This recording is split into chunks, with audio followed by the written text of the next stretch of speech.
Spring Boot is the king of all backend frameworks. In this masterclass, I will teach you Spring Boot from development to production. We will cover REST APIs, services, PostgreSQL plus JPA, entity relationship, Spring Security plus JWT, API documentation, Actuator, and a complete production ready project. This masterclass will have more hands-on with real industry standards. Whether you want to become a Java backend developer or targeting for a job switch, then this masterclass is exactly for you. So let's begin with Spring Boot, the king of all backend frameworks. This is the module 1 of the Spring Boot Masterclass, where we are going to cover the core concepts of the Spring Boot and we will see the project which we are going to cover in this application. This project is based upon the online course platform, which is Skillsphere. Our objective of this project is to create the REST APIs starting from the development to its deployment using the Spring Boot framework. So these are the features for this API. Now, first of all, this API will manage several resources like courses, categories, lessons, enrollments, and the users. Next, these APIs will be protected using the JWT authentication. Next, user can register themselves and logging into the application through which they can access the protected resources. This API will have the role-based access control, or you can say the authorization, where each role is required to access those endpoints. Like the courses will be created only by the instructor, so if user is having the instructor role, they can create the courses, otherwise they cannot. Next, we are going to log each and every event on the APIs at several levels. Like if any error occurs, it can be logged at the error level, or we can log the events at the info level. So these logs and matrices will be displayed on our observability tool, which we are going to cover in the last module of this masterclass. Next, the API documentation will be done using the Swagger UI, where every user can see the documentation of this API and they can see what are the parameters required, what is the summary of this API, the description, etc. So this will make our APIs more interactive and easy to understand. Last, we are going to deploy our application using the Docker. So after developing our APIs, we will ensure the containerization of the application using the Docker, and on the basis of the Docker image, we will deploy in the cloud. So these are the several features for these API. Now I have created the table where we are going to create these API within the course, and these APIs will be based upon our resources like the courses, and courses API will have following methods like post, get, patch, delete. So basically, these are the CRUD APIs for the application where we are going to manage the courses. Similarly, through these API, we are going to manage the categories and the lessons. And at the last, we are going to manage the authentication within the application. Like we can create a user through the student endpoint, and we can create the instructor profile through this endpoint. And we have the login API through which user can generate the access token and access those protected endpoints. So this is all about the overview of the project. Now let us cover the core concepts of the Spring Boot. Now let us focus on the core concepts on the Spring Boot. Now first of all, we are going to cover what is Spring Boot. So it's generally an open source Java based framework for developing your standalone and the production grade Spring applications. Spring Boot is nowadays being used for developing in various use cases like the microservices, which is a emerging topic in the industry where you can have the small independent applications which can be scalable horizontally, as well as we have the web applications which can run on the server side, and we have the RESTful APIs for several clients such as mobile application or the single page applications. And we have various use cases. So here standalone means that we don't need to set up an external server for running your Spring Boot applications. So we will see how it is achieved in the features of the Spring Boot. Apart from this, we have the production grade support where we don't need to recreate our project from scratch. So all over the project structure is followed as per Maven or Gradle standard.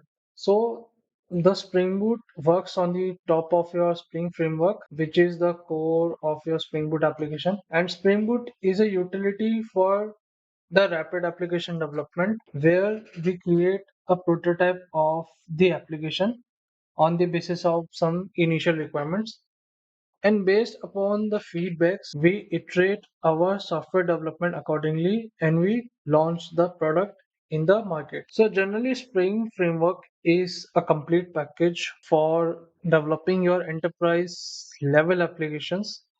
So it has various modules to support for the software development, such as if you want to integrate the database or you want to integrate the messaging system. Then we have the data access and the transaction module where we have the ORMs, the JDBC, and the transaction management support. Apart from this, here we have the JMS, which is Java messaging system, and we have the web module for developing the web applications, such as it contains the web MVC, which is the model view controller, and we have the WebSocket module. We have the core module, which handle the bean lifecycle, and the context, which holds the all the bean creations, and the SPL, which is the Spring Expression Language, which is being used in the application to parse a particular expression. So we are going to see the SPL in our masterclass also. Now test is the module for testing your applications using the unit testing approach. It contains the JUnit, and the AOP is all about the expect oriented programming where we concern about the cross concerns apart from your application logic. So in this masterclass we will not cover the AOP as it is a huge topic.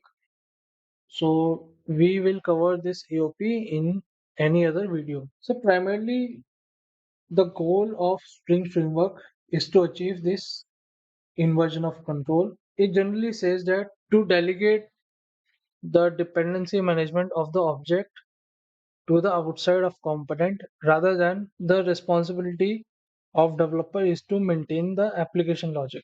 So we can understand the dependency injection using an example. So we have this interface called message service, and it has the method to be implemented, which is the send, and it accepts the message as the argument. Now we have the client code, which is the notification service, and we have the message service as the dependency, and we will initialize this dependency through constructor. As you can see, after initializing your dependencies, we will be invoking this send notification method, and within the method we have this message service dot send, which will accept the message as the argument. Now this message service has the two implementation. First one is the email service and second one is the WhatsApp service. Both of the implementation will have the different method definitions for the send, and this is the entry point of your program because it contains the public static void main. So it will be the main class of the application. After that, we have this message service, which is initialized with the email service, and the notification service is being initialized using the message service as the dependency, and we are calling the send notification with our custom message. So if you see in this code, the notification service, we are not using the concrete class reference. Instead, we are using the reference of this interface, and at the runtime, we are deciding to which dependency we need to inject. So instead of initializing the dependency here, we would be initializing the dependency at the constructor. So in the runtime, if I need to replace this email service with the WhatsApp service in future, I just need to change this line of code and rest of the code is unaffected. So this is how the dependency injection works. And within the Spring framework, this makes more easier to manage this such line of code, like writing your dependency and then injecting from yourself. The inversion of control says that we need to delegate the following responsibilities to the IOC container: the object creation, the dependencies, the life cycle of the object to the Spring container or your application context. So let us see how it is achieved. So we have this interface message service again, which will uh, have this method send, and the message will have as an argument. Now this email service will be automatically created. The instance of the email service will be automatically created using this @component annotation. So it is just creating the Spring Bean and it will register to the application context. And we have this implementation of the send method. Once we have this class notification service, this also is marked as @component, and this is how the magic works. So we have this annotation @autovide, which is marking this class as the dependency. So any of the implementation of this message service will be injected as the dependency, and the dependency can be used within the bean. So this type of injection is called field injection, where we don't have any constructor or the setter method. We're directly injecting our dependency through the field. So it is using the Java reflection for this. And we have two other kind of injections. First, second one is the constructor injection, which is the preferred way of injecting any dependency. And third one is the setter injection, which is loading your dependency lazily. Now let me cover the core features of the Spring Boot. So the first feature is the auto configuration of the classes. So whatever the dependencies that you add on the class path is scanned by the Spring Boot, and the relevant classes are registered as being, and it is auto configured accordingly. For example, if you add the dependencies related to the database, then you just need to add the properties and your database connection is configured automatically. So this is the one of the use case of this auto configuration. And we have the embedded application server, which is within the Spring Boot application. So previously I said that we don't need to set up an external server for running your Spring Boot application. That's the reason, because we have an embedded application server such as Apache Tomcat and the JT, which is responsible for running your application. And by default, the Apache Tomcat is the default application server. Next one, we have the starter dependencies. So the starter dependencies are the set of the libraries or modules which are bundled together to solve a specific use case. So let me give you an example. So for example, if you want to integrate web within the Spring Boot, you have Spring Boot starter dependencies. Let's say if you want to integrate security, then you have the Spring Boot starter security and etc. So for web, you have the Spring Boot starter web. For security, you have the Spring Boot starter security and so on. So the starter dependencies are generally solving two issues which is commonly faced by the developer. First one is the library selection and the compatibility issue. So previously, the developers were the responsible for selecting the libraries for the specific use case. But with the introduction of starter dependencies, we do not care about the library selection and the compatibility between them. We just need to focus on the application logic and that's it. Now, second issue is the version conflicts. So whenever we receive any version of starter dependencies, so in between the libraries, the versions get resolved accordingly, and we generally do not care about the versions of the libraries which we are using in the application itself. So it has been delegated to the Spring Boot for deciding the versions of the library according to the Spring Boot starter parent version. We generally do not require any XML file for maintaining the bean definitions. Previously, when we don't have the Spring Boot, we were having the three ways for maintaining the bean definitions. First one was the purely XML based, where we need to maintain the XML file for the bean definitions. And the second approach was the annotation based, but we also need the XML file to tell that we are using the annotations, and you must scan the annotations for registering the beans. And the third one, which is nowadays used even in the Spring Boot application, is the Java based annotations. So XML files are properly eliminated from the Spring Boot for managing the bean definitions. So we will see the annotations which are required for registering of beans within the application. And we have the minimum boilerplate for configuring any dependency within the applications. For example, if I want to configure the connection of a database, then we need to add only the properties related to it, and our database is automatically configured at the runtime. We can also externalize our properties within the Spring Boot application.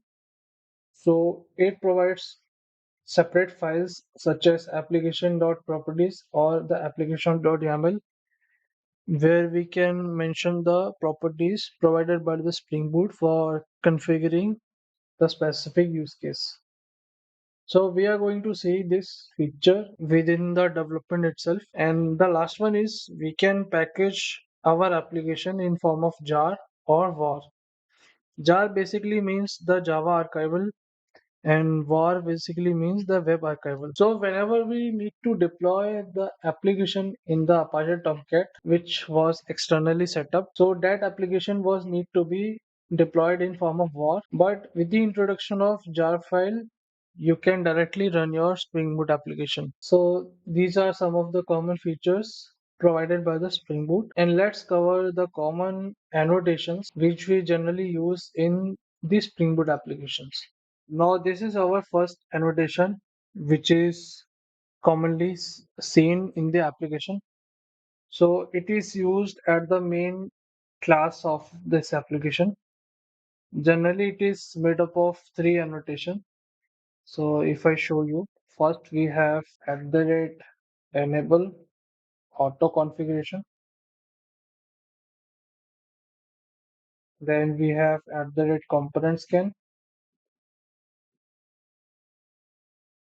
and next we have at the rate configuration.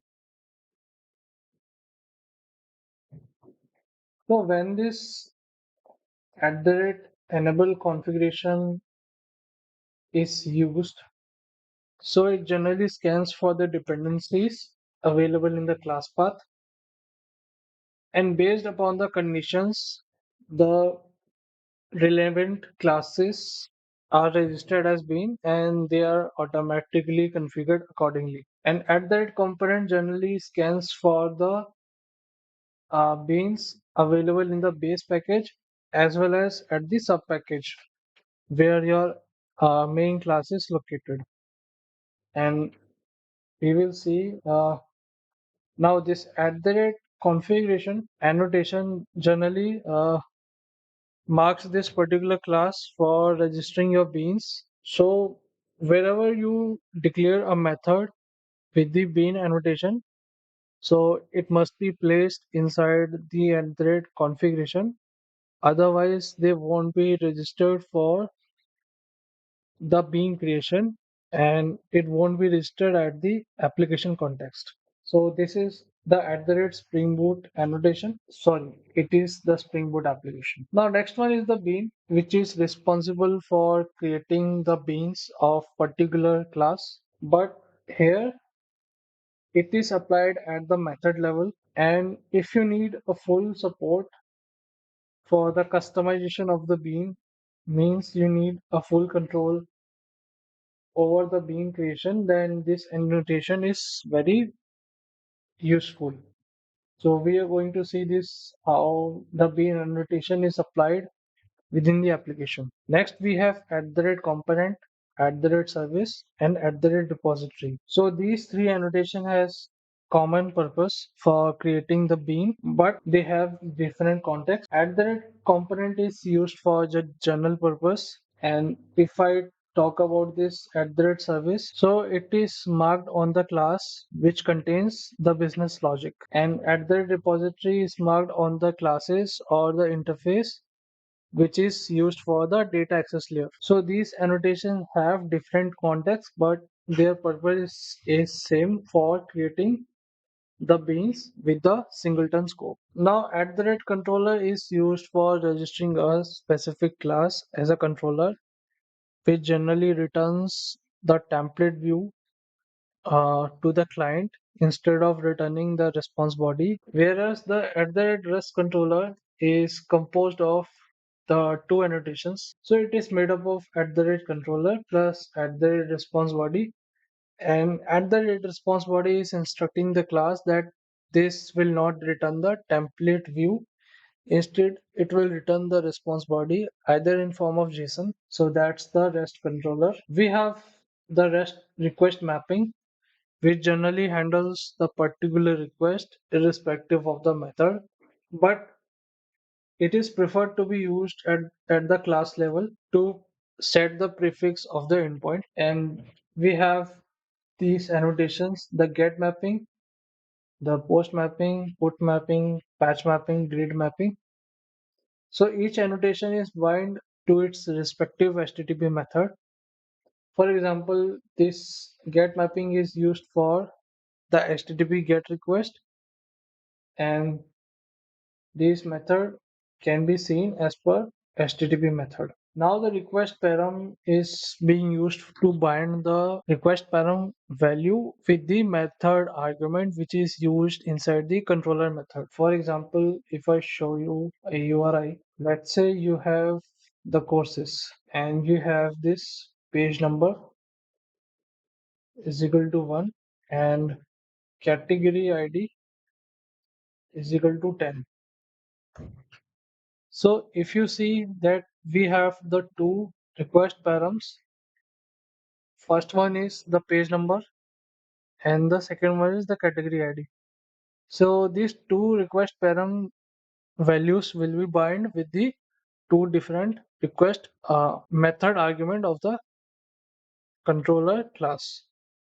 So this is how the request param is used, and request body is generally used to bind the request body which is coming from the request with the method argument, which is used for deserializing the JSON into the Java class, and it can be used further in the execution of the request.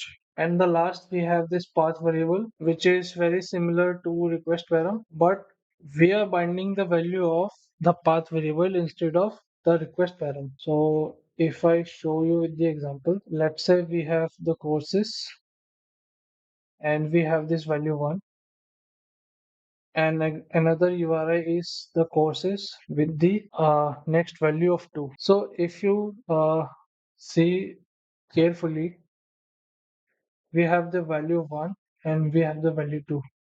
So it is dynamic in nature, and these values are called the path variable, and we are using this path variable to bind with the method argument which is used in the controller method. So these are the common annotations which is being used in the Spring Boot. Now let us start our development of the Spring Boot application, and let us see how to create a Spring Boot application from scratch. This is the module 2 of Spring Boot Masterclass. In this module, we are going to learn how to create a Spring Boot application from scratch, and we will see the project structure of the Spring Boot application. So let us see this website, which is Spring Initializer. So you need to go to this website, which is start.spring.io. So you can see the user interface of the Spring Initializer, where you can create your Spring Boot project from scratch. So you have the project build type. It contains mainly two options. Either you will be working with Maven or you would be working it with Gradle. So if you want to develop your Spring Boot application using Java, so I would prefer Maven for the project build type. And if you are working on the Kotlin language, so Gradle is the preferred option for the project build type. So I have selected Maven for the project build type, and Java I have selected for the language. Apart from this, we have selected the stable version of the Spring Boot, which is version 4.0.1, and we can provide any group ID Spring Boot application. So let's say I have provided this group ID. Here you can give your organization domain. After that, we will provide the artifact ID, which is the skills sphere, the name of our project. We are going to provide the name as it is, and we will change the description. The REST API for Spring Boot Masterclass, and we will keep our package name as it is. And here we have selected the jar for packaging of the application. For configuration, we will select the YAML file. So it provides two options for externalizing your configuration. Either it is from properties file or the YAML file. So we have selected the YAML file, and we will select the Java 25, which is the stable version. And now we are going to select the dependencies which is required for developing your application. So first of all, we will select the DevTools for the faster reloading of the Spring Boot server. So whenever we do multiple changes in our code, we want to ensure that our application get restart as faster as we want. So that's why we have included the Spring Boot DevTools. Then we will select the Lombok for generating the getters and setters. So its main goal is to reduce the boilerplate code in our application. Now we will select the Spring Web for creating the REST APIs. Generally, it contains the Apache Tomcat as the embedded server. For now, it is okay to add these dependencies. So let us click on generate to download your Spring Boot project in form of this zip file. So now we will extract this zip file and we are going to open this in our VS Code. So we have successfully extracted our project and we have opened this Spring Boot project into our VS Code. So as you can see, this is the following project structure. It is following the project structure as per the Maven standard.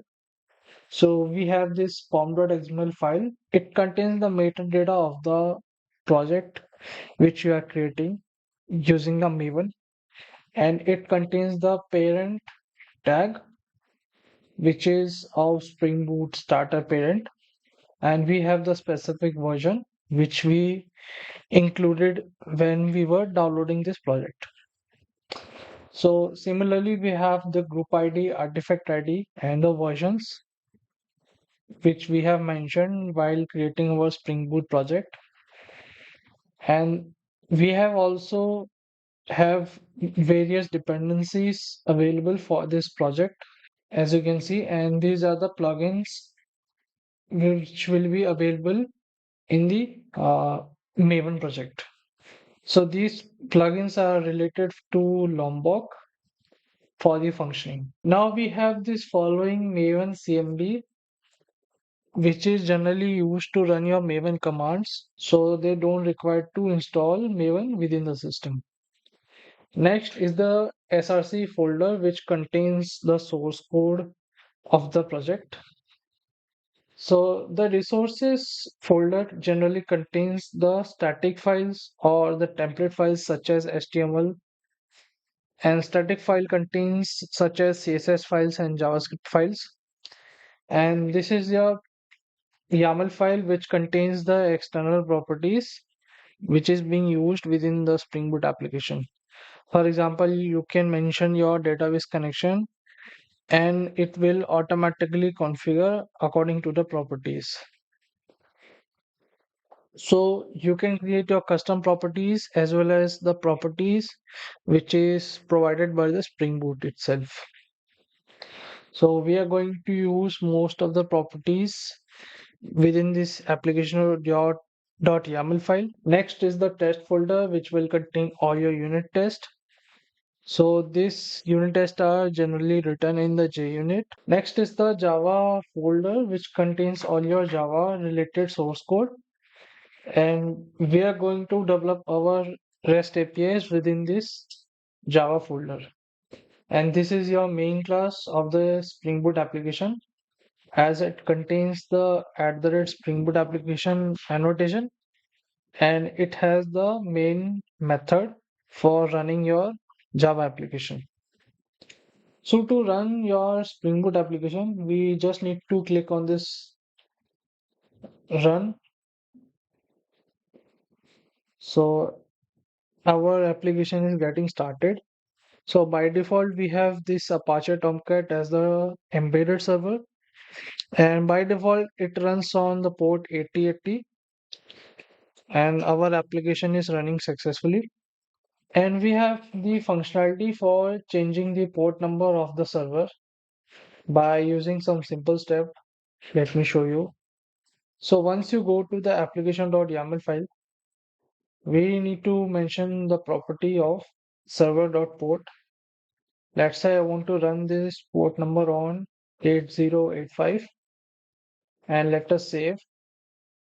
So once we change any property within the application.yaml, our Spring Boot application get reload again, and our server is restarted again with the changed port number. As you can see, so Tomcat is started on port number 8085, as we have mentioned within the application.yaml. So this is how you create your Spring Boot application from scratch and how you run your Spring Boot application. This is module 3 of Spring Boot Masterclass. In this module, we are going to create our REST APIs from scratch, and we will learn how to create controllers for different methods such as get, put, post, patch, delete, etc. And we are going to handle request body from our HTTP request.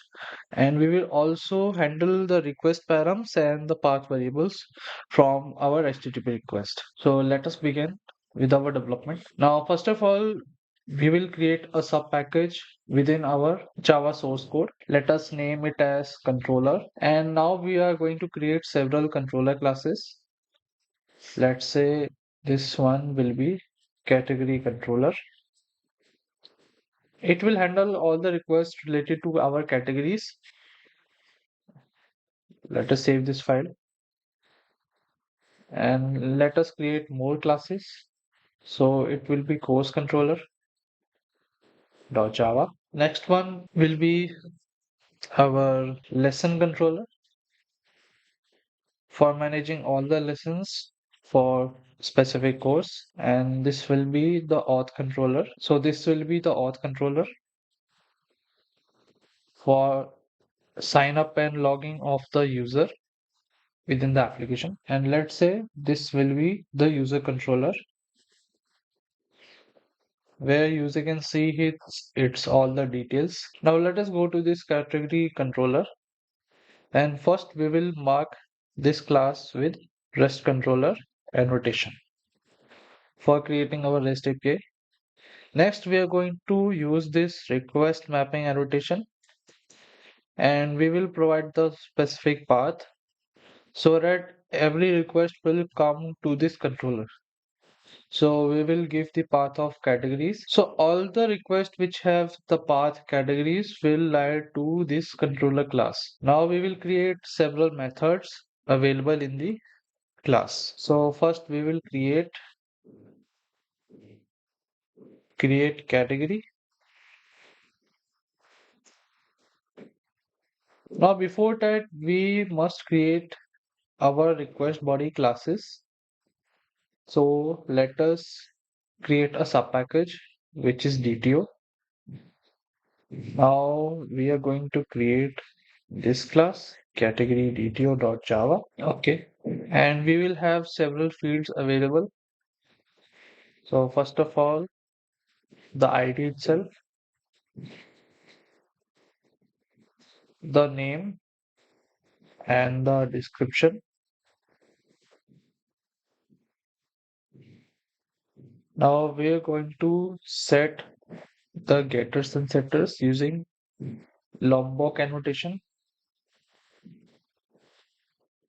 So before going to our category controller, let us discuss something about this DTO, which is data transfer object.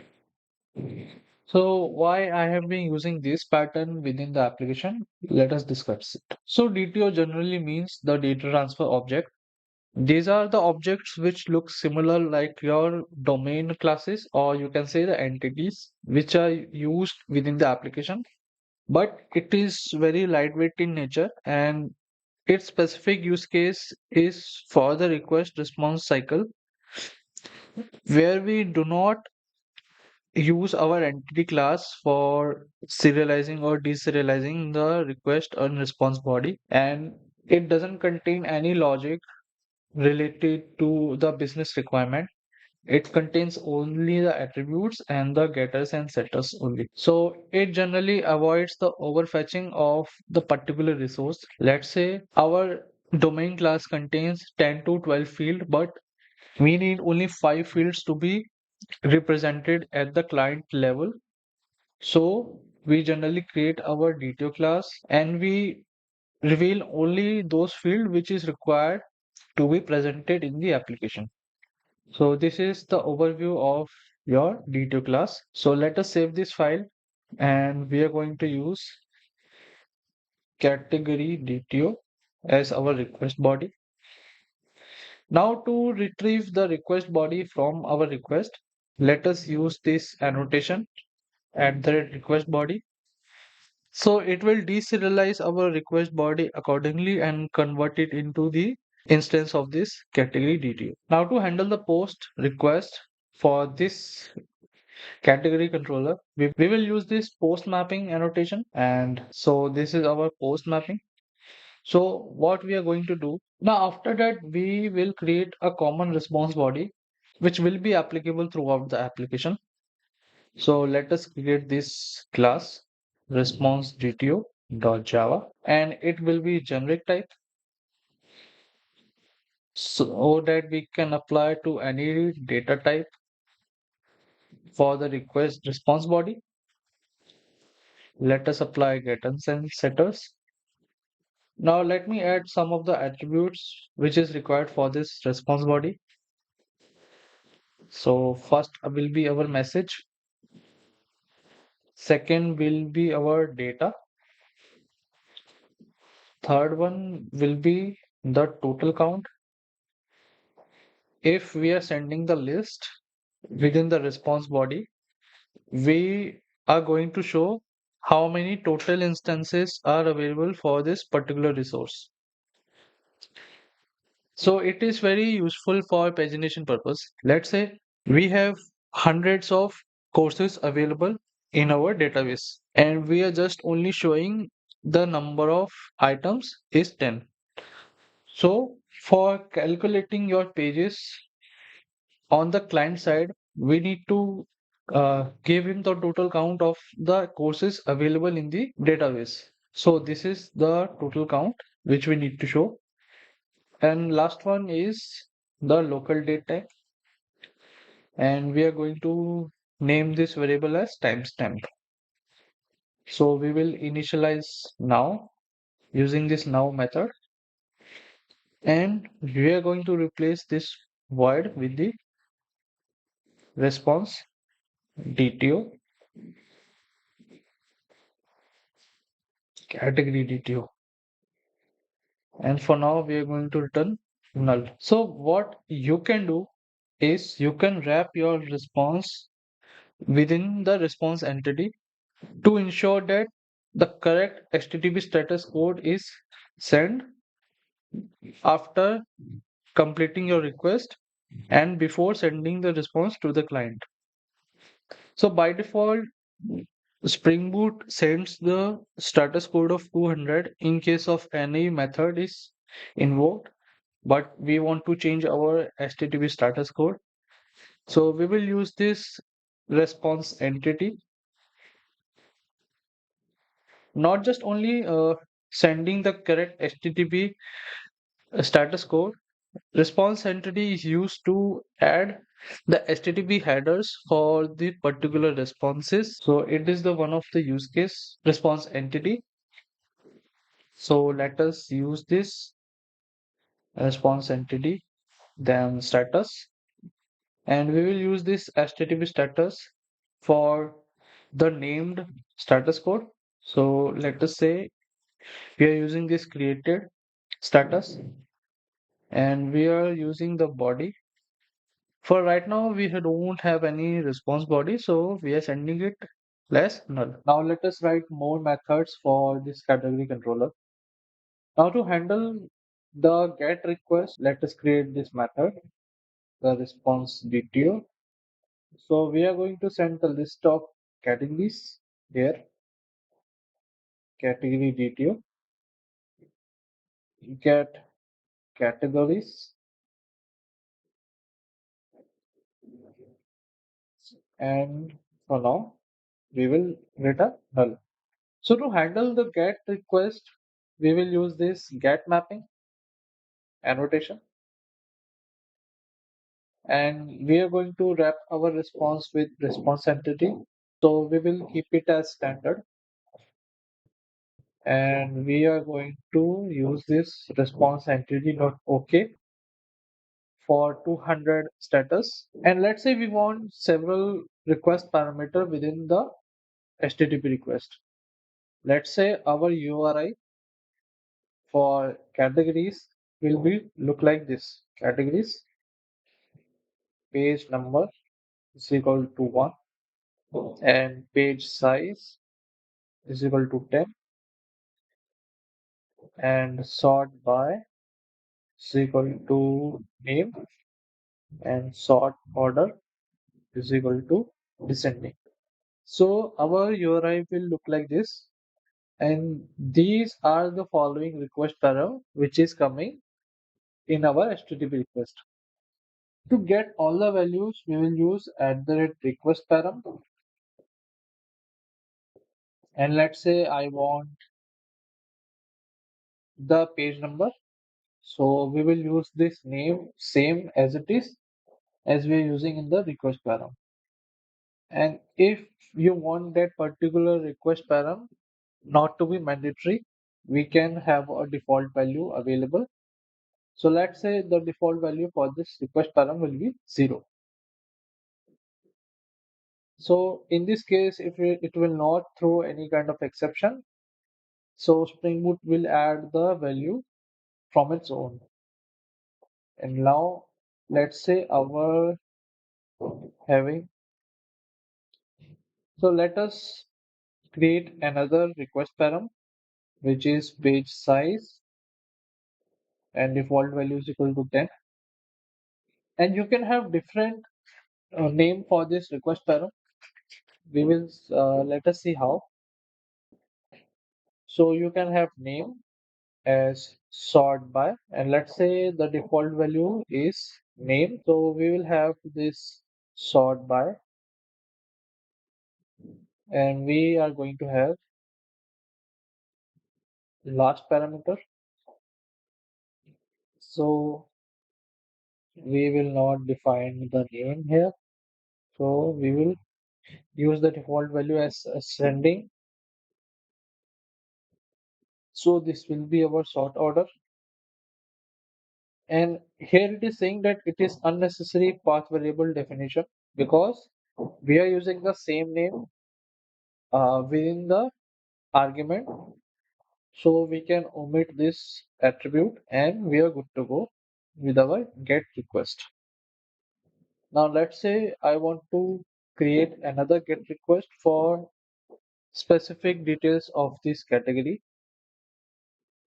Now we will use this at the response entity and we will use the response DTO and we will use the category DTO and we will create this method category by ID and we are going to return response entity dot okay.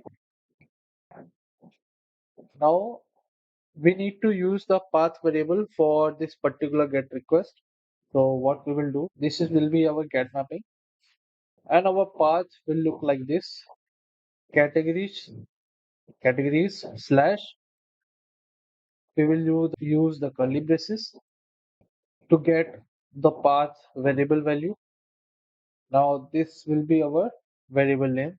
So to retrieve the path variable from our request, we will use at the rate path variable and we will use this variable category ID.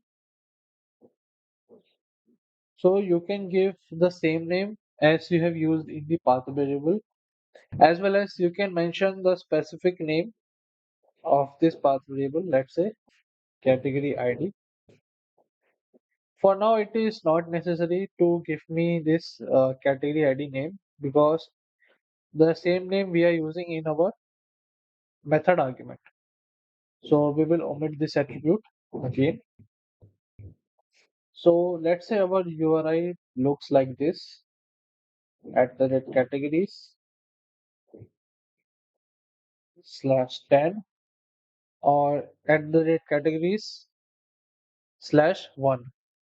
So this is the dynamic value in our URI and this is our path variable. So through the path variable annotation, we are retrieving the value of the 10 here and we will assign the category ID is equal to 10. Okay. Now let us create more methods for this controller response entity, response DTO, category DTO, update categories. So here we are going to update a single category. Now we will use this path variable to retrieve category ID from URI and we will use the request body for updating the category. So it will be our category DTO, and to use the patch request for this controller, we will use at the rate patch mapping, and we will have the path same as the get mapping. And here our methods are different. Here it is get mapping, and here it is the patch mapping. And we will return response entity okay. And for now, we are returning the null. And last, we want to use this delete request. So again, we will use response entity as the return type. Within response entity, we have response DTO and we have category DTO. Now we want to delete category. Let's say we have the path variable available right now. So this will be our category ID.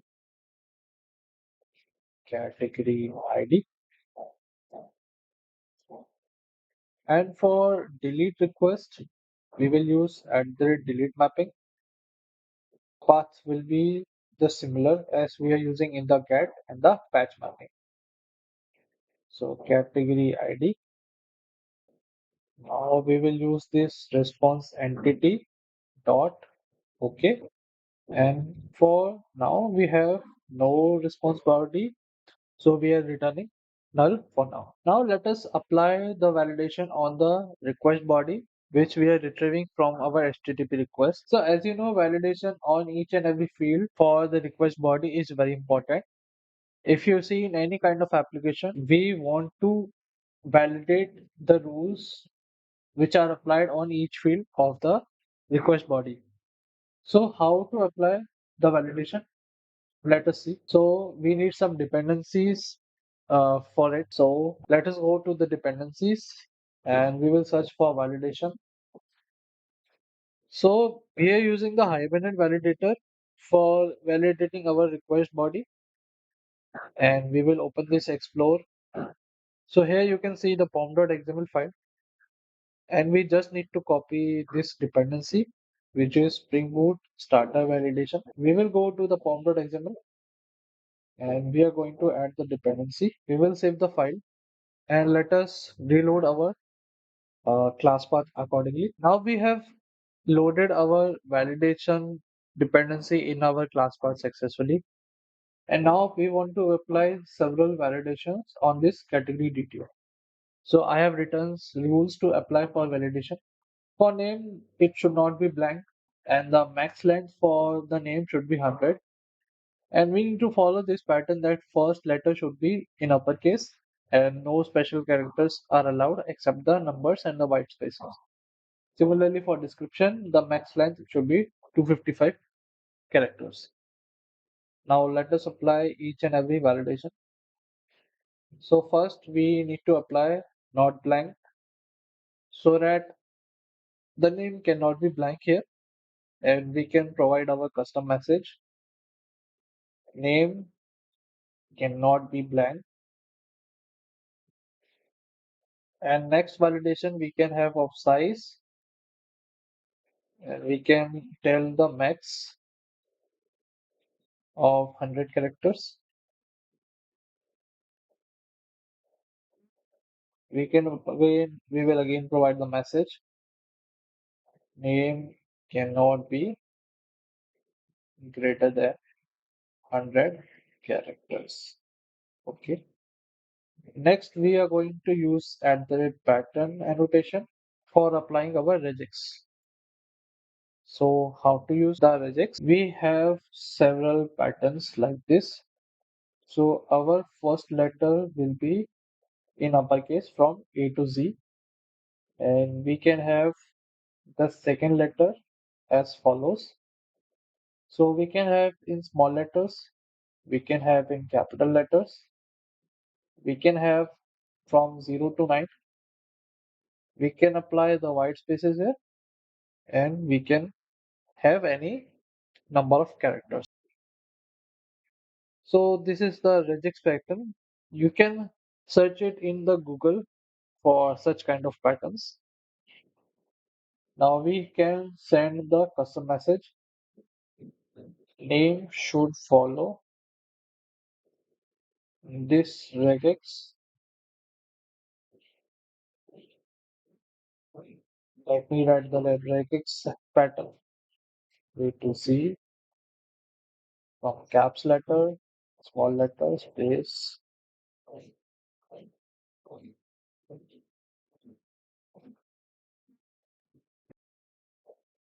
So now we will apply the validation on the description. Let's say we want to tell the size. Message is description cannot be greater than 255 characters. And that's it for our category detail. Now for applying the validation, it is important to use this at the rate valid annotation.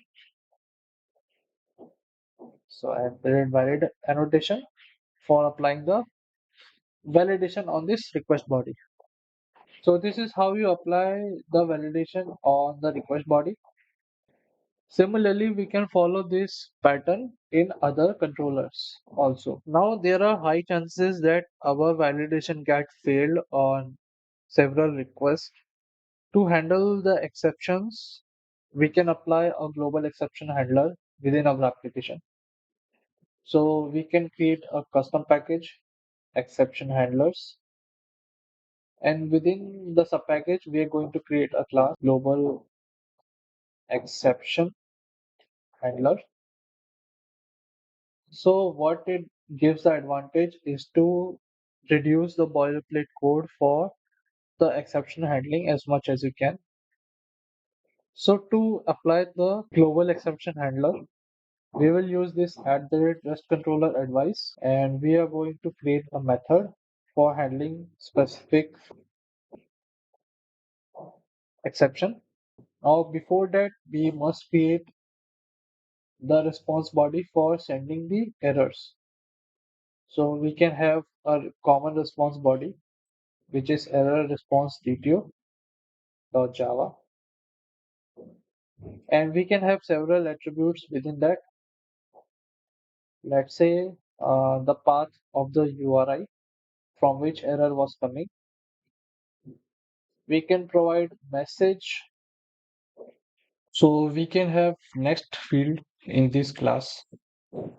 So let me give this local date time, and we can name this variable as the timestamp. So we will initialize using the now method, and let us provide getter and setter annotation. Getter and setter annotation. We will save this, and we are going to create another DTO class, which is field validation error dto.java. So it will contain two uh, fields. First one is the field name, and second is the message for the failure of the validation. And we will use getter and setter annotation for getters and setters method.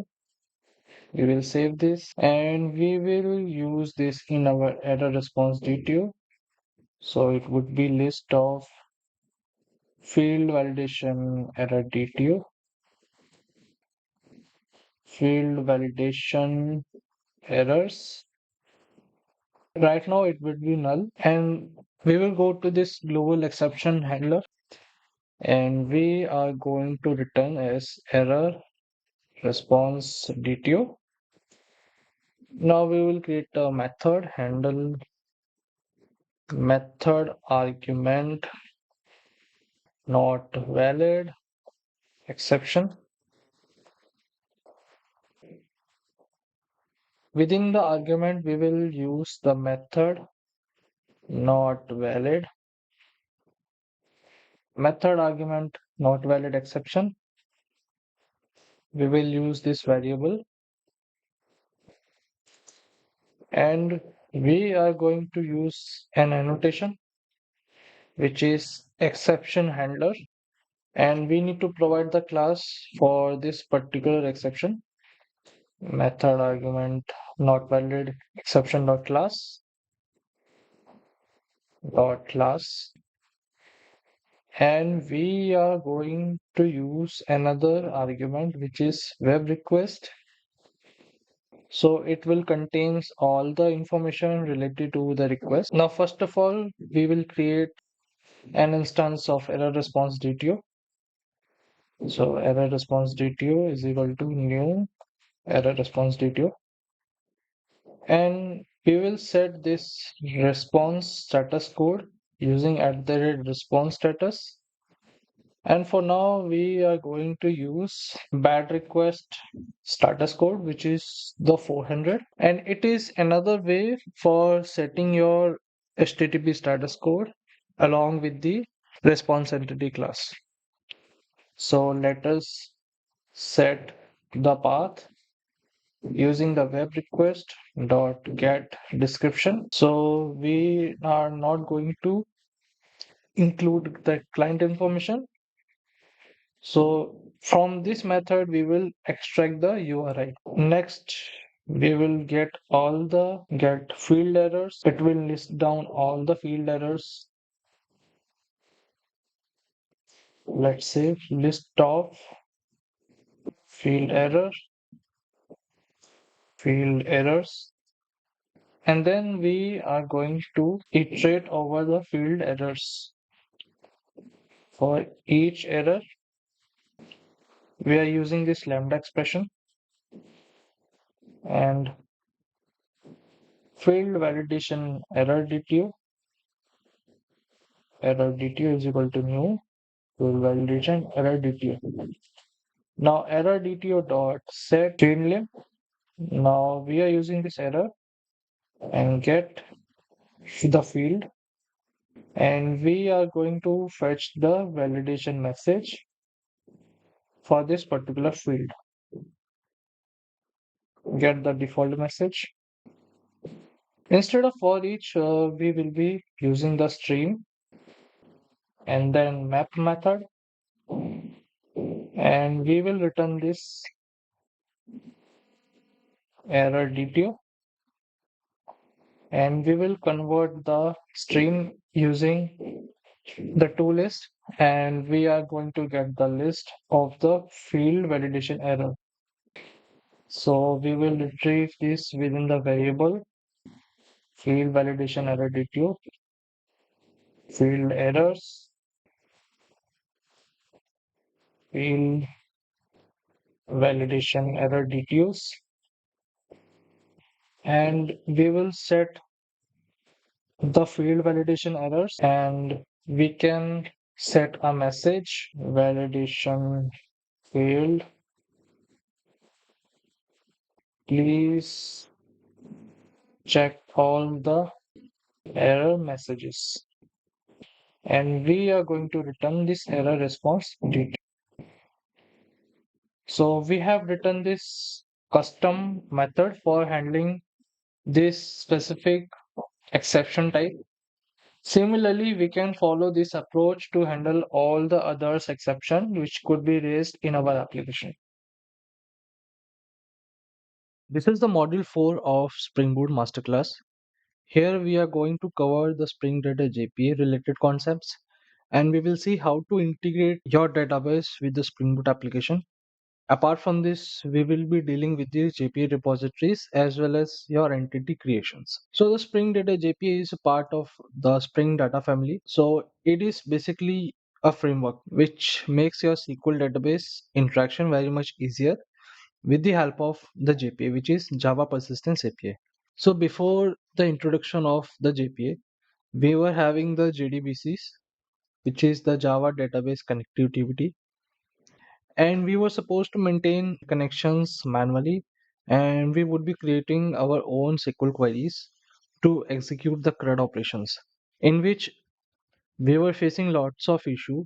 For example, we need to maintain our creation connection manually, and we need to open and close our connection after each and every successful operation, and there were many chances that connection leakage would happen if there is any exception occurred.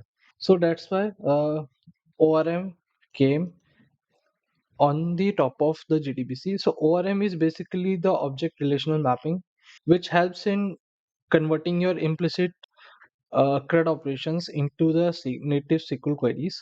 So what we're supposed to do is we would create our entity classes, which would directly map with the SQL tables using several annotations provided by ORM frameworks such as Hibernate. But there were also several issues if we were directly dealing with the ORM. For example, we need to create our own connections through the boilerplate code, and we need to handle the transaction management from our own end. And if there were any exception occurred, there were high chances of the connection leakage, as well as the transaction would not be rolled back successfully. So we need to keep an eye on the transaction management so that on the successful operation we would commit the transaction, or in case any exception occurred we would need to roll back our transaction. So that's the ORM, and JPA is just a specification, not an implementation. So what it does, it makes our ORM loosely coupled, with the application. For example, in future, I will need to replace the Hibernate with any other ORM vendor such as Eclipse Link. So we would using the JPA instead of the complete ORM code in our application. And if future, if I need to replace Hibernate, I can easily switch to another ORM vendor and our source code is unaffected from it. So JPA works on the top of ORM, and with the help of Spring Data JPA, our development becomes much easier because we don't need to write the boilerplate code from scratch to deal with the ORMs. We will see how to write our code for Spring Data JPA. Now let us cover some of the features which is Spring Data JPA provides. Now, first of all, it provides the higher level of abstraction of data persistence with the help of JPA repositories and the annotations provided by the Jakarta. So we directly don't use the annotations or the source code provided by the ORM vendors such as Hibernate. Now, it also supports the JPA repository which we will be using in our application. So what it does is it generally scans our entity, and on the basis of it our methods are generated at the runtime so that we could perform some of the common CRUD operations like fetching the entity by primary key or deleting the entity by primary key, fetching all the list of the entities available in our database. So these are the common CRUD operations provided by the JPA repository, and it has the extensive support for pagination and sorting. Now, pagination means fetching your data from the database in form of chunks. So it is very helpful for improving the performance of our API. And we have the support for the sorting also, where we don't need to write the complete query for sorting our entity. We have the specific object for dealing with the pagination and sorting. So we are going to see in the application. Now it also provides the support for the query methods, which means with the help of just method declaration in our repository, it implicitly converts into the native SQL query and it performs the action accordingly. So we will see how to write our query methods. Now it has the support for JPQL as well as the native query. If you are unable to write your methods using this query method, we have the support for JPQL for writing the complex SQL queries as per the JPQL standards, which is the Java Persistence Query Language. Just how we write our uh, OOPS related code, like if you want to access a field from the instance, like we use the dot operator. Similarly, in JPQL, we also use this approach to fetch our data using the query annotation. So you need to use at the rate query, and within the annotation we need to specify our JPQL or native query. So the advantage of JPQL is we are not tightly coupled with the dialect of our database. For example, if I want to migrate from MySQL to Postgres or Postgres to Oracle, so with the help of JPQL we don't need to rewrite our SQL queries, so it will implicitly converts this JPQL into the connected database queries. Now, as we know, with the help of the repositories and the JPQLs and the query methods, we are eliminating the boilerplate code from the data access layer. So we don't need to create our connection manually or handling the transaction manually. It will manage by its own, and we just need to write our JPQL or the query methods accordingly. It has the automatic transaction management support with the help of this at the transactional. So here we don't manually commit or roll back our transaction, so it is handled by the Spring Data JPA. Now after covering the features of the Spring Data JPA, let us see how to write our query methods. Now if I want to select some specific entities available in our table based upon the conditions, let's say I want to fetch the list of entities, then we would be using the find by as a prefix of our method. Now, if I want to check the existence of any entity, I would be using this exist by prefix in the method. So these are the prefix provided by the JPA, and it is mandatory to use them for the specific use case. And if you have count related query, then you will be using this count by And if you want to delete specific entity, then you will be using delete by. Now I have provided some of the examples. Let's say we want to fetch the list of courses where rating is greater than 3.0. So what we will be writing is find by, which is the prefix provided by the JPA, and this would be our field available in this course entity. Now these are the keywords provided by the Spring Data JPA, which will implicitly convert into SQL queries. So we have written this greater than, and then we are providing the argument to execute. And for, let's say we want to check the existence of the course by name, which is starting with the Spring. So we have written this exist by keyword, and this is the field in our course entity. And starting with, it will check whether this name starts with the Spring or not, and it will return boolean as the return type. Similarly, we would be counting our courses using the rating and with count by rating. So with would not be used, so it is simply count by rating, and we would be getting the numeric type. We have used this long, you can use the integer also. And let's say if I want to delete the specific course where the instructor ID is 3, so here we are assuming that this instructor is another entity within the course and it has some relation. Let's say one instructor can create many courses, so it has one to many relationship. And to use the nested field available in the entity, first we will use this instructor and then underscore to denote that this is the nested field available in the another end, and we would be using this delete by keyword and then the instructor ID as the argument. So here integer denotes the number of rows affected during this operation. Now I have written some of the tasks which you need to write in your source code. So I have written some several queries which you can convert it using the query methods.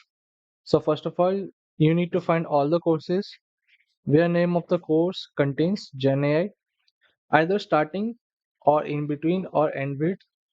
So it should contain the Gen AI within the name of the course. Now find all the courses where rating is less than equal to 2.5. Check whether any course exists by name Java for beginners and the instructor ID is 5. Contain all the courses by category ID 1. Now assuming that categories and instructor and categories are within the course as the another entity and it has the relationship between them. So you need to delete all the courses where publish date is before 12th of May 2025. So you can write your answer in the comment section and I will be reading your comments, and based upon it I will providing you feedback. So that's the overview on the JPA. Now let us see together how to integrate Spring Data JPA and the PostgreSQL database connection. So we are here at the Spring Initializer and we need to select some of the dependencies for our application. Now the first one is the Spring Data JPA, which is helping in creating your SQL queries using JPA, the Java Persistence API. And behind the scene it is using the Hibernate, which is our ORM framework. Now next we are going to select the PostgreSQL driver, which is your JDBC driver, and we are going to select on Explore, and we need to copy these two dependencies. So we have copied them and we will go to our application. Within the pom.xml file we need to paste our dependencies. So let us save this file and we will load these dependencies. Now we have successfully added our dependencies in the class path for the application. Now let us go to this application.yaml file and we need to add several properties for the database connection. First, you need to add this data source dot URL, which denotes your JDBC connection. So first, you need to write this JDBC, which is the prefix of our URL. Then the database name, which is the PostgreSQL. Then the host and the port number. So currently we are running our database at the local host, and this is the default port number for the PostgreSQL. Next, we need to write the database name. So here we have taken this skills sphere and we need to write our username, Postgres, and we need to mention our password for the database. So this is my password, and you need to add several properties related to JPA, JPA dot database platform. So it is PostgreSQL, and we need to add several properties.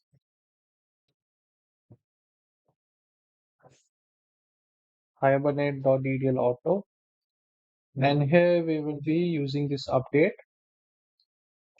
So it will sync up your database table with the entity classes.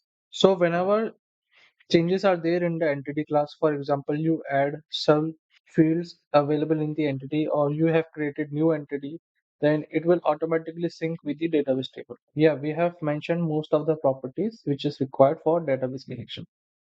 Now let us run our main application and we will see whether our database connection is created successfully or not. So as you can see, our database is connected successfully with our application. And these are the following connection information related to our database. So it is connected with the PostgreSQL. We have mentioned the URL, and this is the driver information. And it is using the PostgreSQL dialect, and this is the database version. And as you can see, we can see our isolation level also. And this is the connection pool. So instead of maintaining a single connection, Spring Data JPA uses a connection pool strategy where we have created several connection threads. So there were some minor changes. So I have mentioned wrong username of the database user. So I have corrected it down and we are able to connect our database successfully. Now let us create our entities within our application. Before going to our application code, we must understand the entity relationship which is required. So we have 5 tables available and we have the courses table, which is the core entity of the application. Here we are managing all the courses in this application. We have several columns for this table. So there is one category and one category can contain many courses.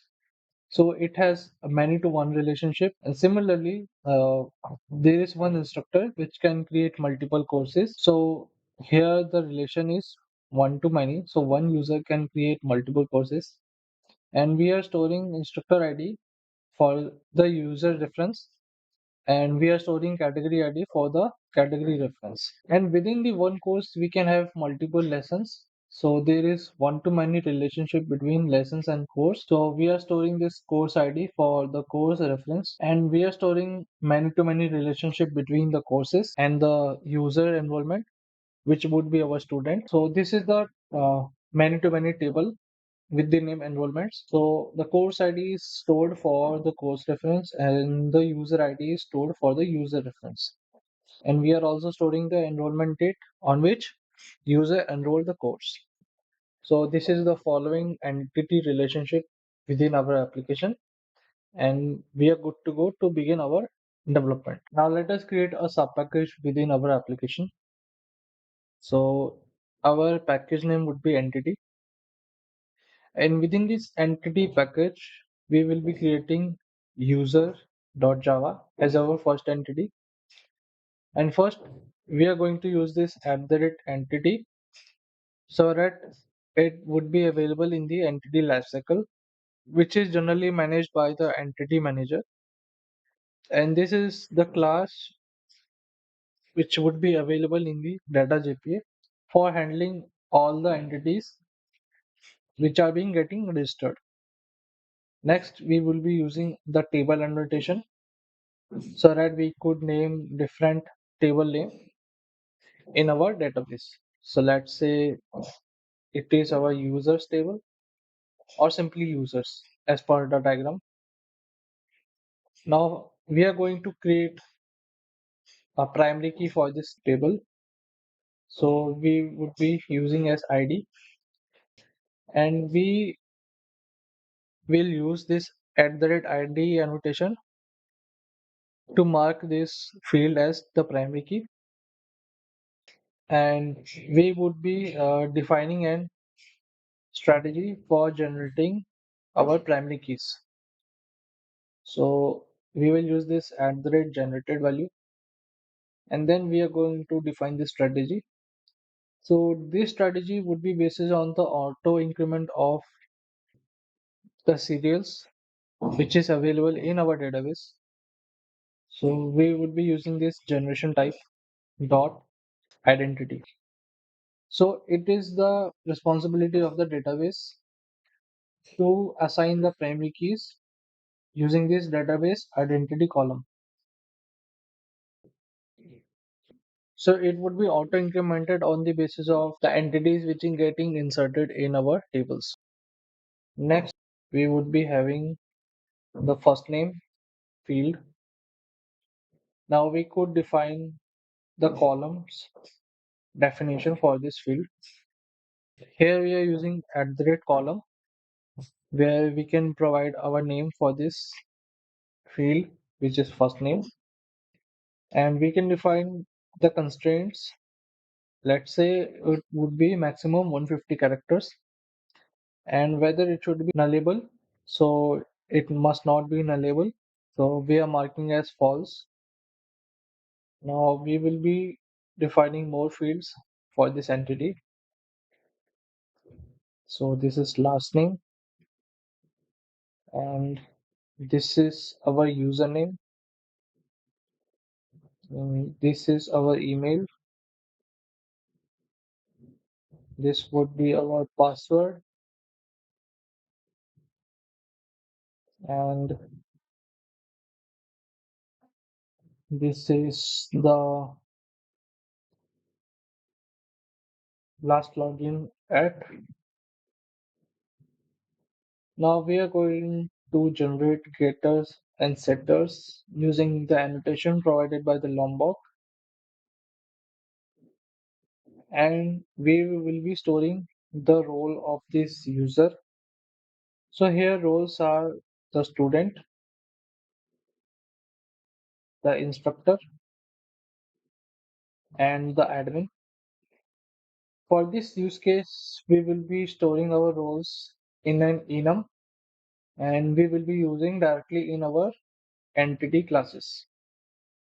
So we have created this enums package, and we are creating an enum using this role. This role will be enum,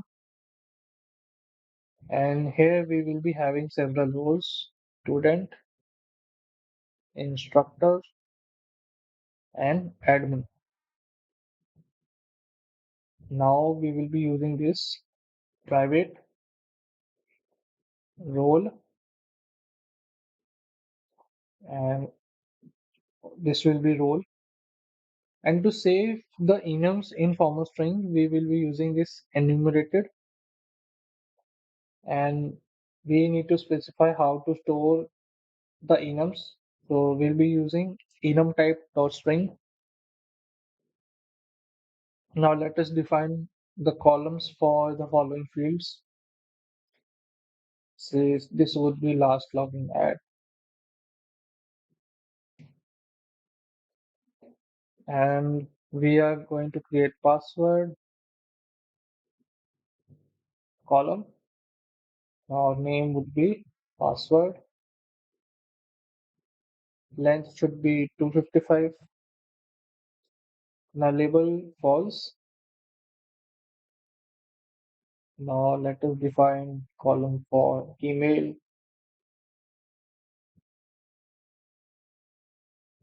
Length 150.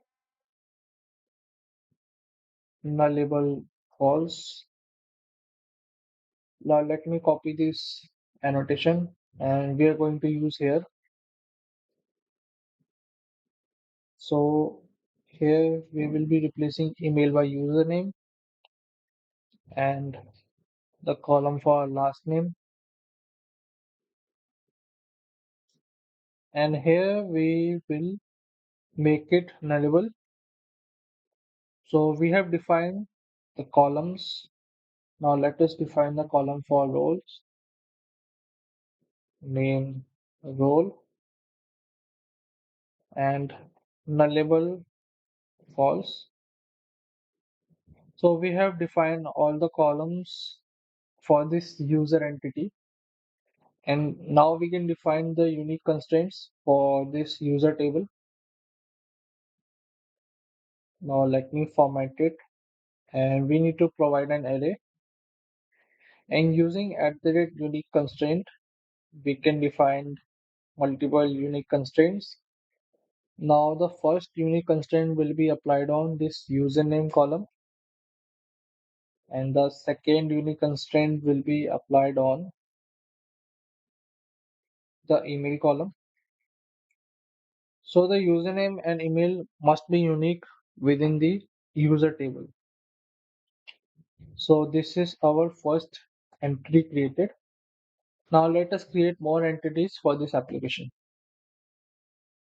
Our second entity will be category.java. Now this is entity, this is table, name will be categories. Now let us apply this unique constraint. So this would be entity unique constraint. So we will be applying unique constraint on name only, and we will generate getters and setters. Getters and setters. Now first we are going to define the ID for this category in the same way as we have applied on the user table.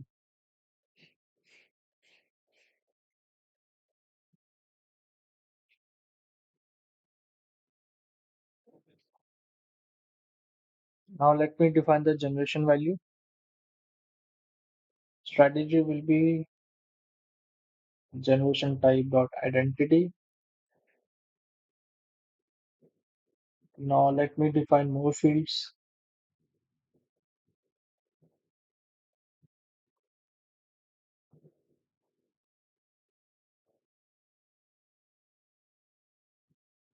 Column. This would be name as name. Length should be 150, and it should be not nullable. So again, column for description.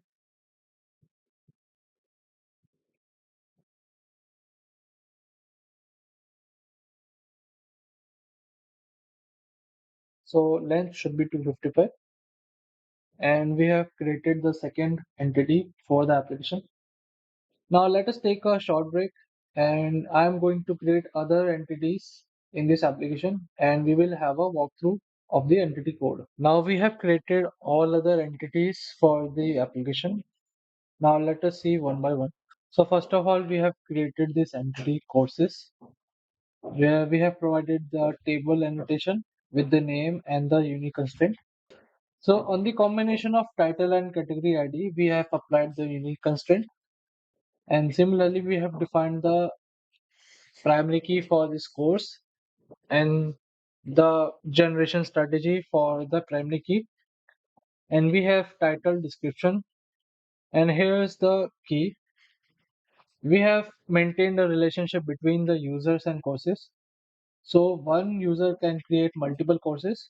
So we have many to one relationship between the user.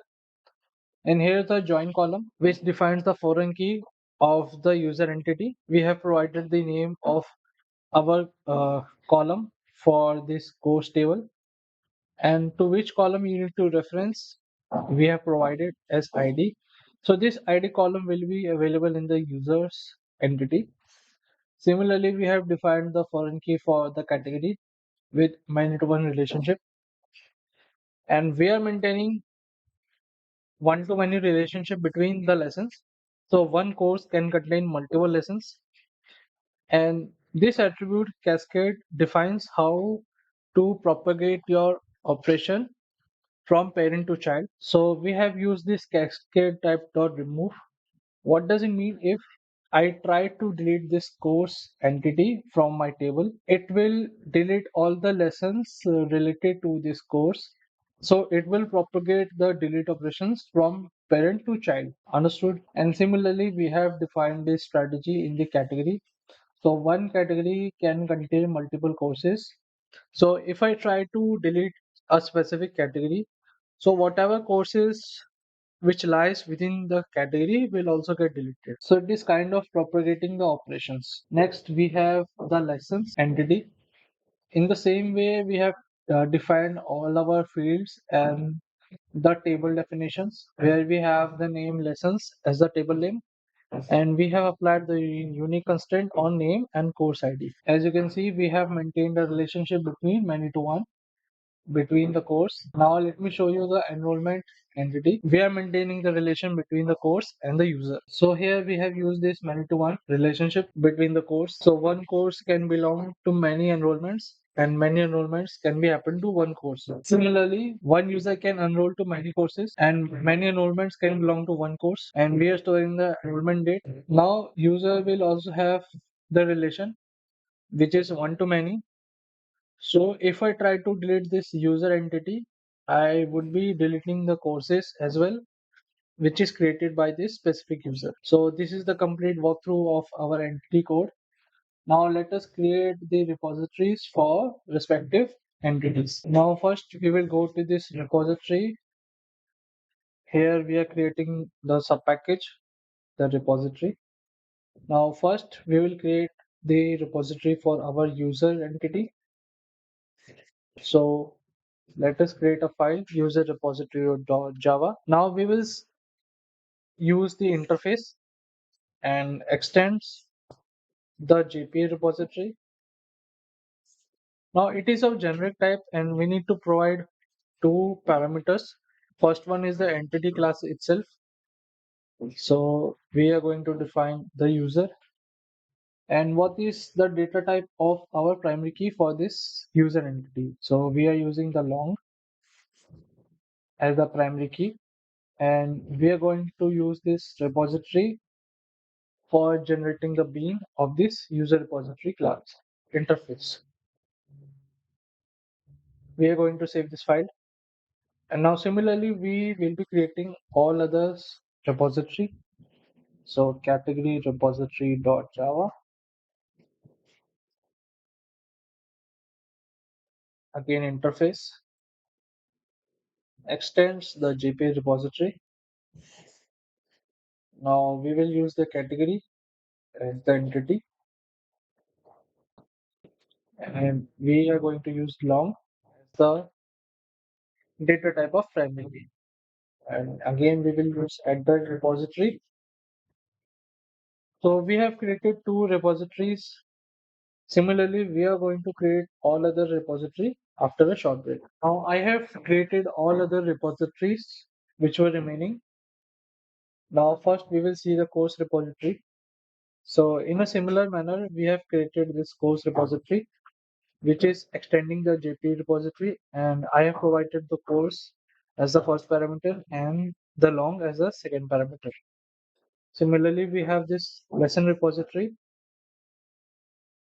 which is extending again JPA repository, and the lesson is the first parameter and the long is the second. And the last we have the enrollment repository, which is following the convention, extending the JPA repository, and we have the two parameters. First one is the enrollment as the entity, and second was the long, which is the data type of the primary. Now next we are going to create custom query methods for all the repositories. Now let me write down the problem statement in each repository interface, and we will continue our creation of query methods. Now I have written some of the problem statement within the repository interfaces. So let us create our custom query methods one by one. So first of all, we need to find the user entity through its username. So we are going to return the single instance. So let me use this optional, and we are going to use the user. So our user entity will be wrapped by the optional class to avoid the null pointer exception. So we are going to use find by and we are going to use this username, and let me use this username. So it will be going to return the single instance of the user. Similarly, we will return the user by its email. So user find by email. Now we will use the email as an argument. Next one, we need to update the last login of the user. First, we need to return the number of rows which is getting affected. Next, we will create a custom query which is update last login. Now here we need to write our custom queries using @query annotation. And first we are going to accept the username as an argument. And next we will accept the local date time when the login happen. Login date time. And here we are going to use @query annotation. And if we are using any update query within this query annotation, we must use @modifying, and it must be within the transaction. So we will use @transactional. Now we are good to go to use the query.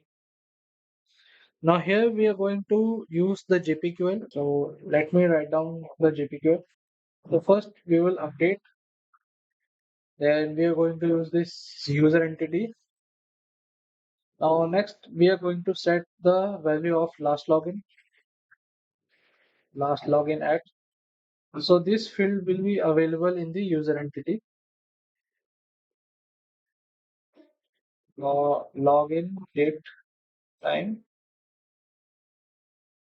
Now we will use this where view dot username is equal to username. So here we are using the name parameter. After the colon, we are specifying the name of this parameter. So bind with the arguments, we will use this @param, which is provided by the Spring Data JPA. And we are going to specify the name of this parameter here. And similarly, we will use this @param annotation here, as we will specify the name of this parameter. So this will automatically bind our method arguments into the query. So we have completed this user repository. Now we are going to complete this category repository. So here we need to check the existence of category by its name, and we need to ignore the case. So we will return Boolean as the return type of the method, and we are going to use exist by, and we need to check the name of the category, and here we need to ignore the case. Then we will accept the name of the category.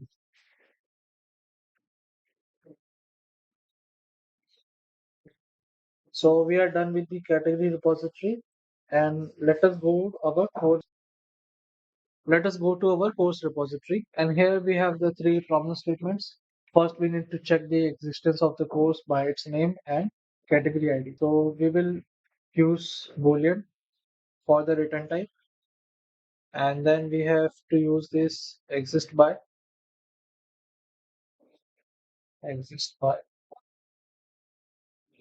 Now we will use this name.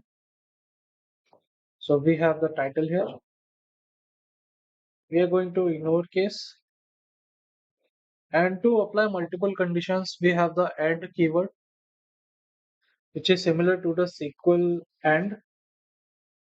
Now we will use this category. Now within category, we have the ID field. So we are going to use this underscore, and we have this ID field. Now we will accept two parameters. First one is the course name, and second one is the category ID.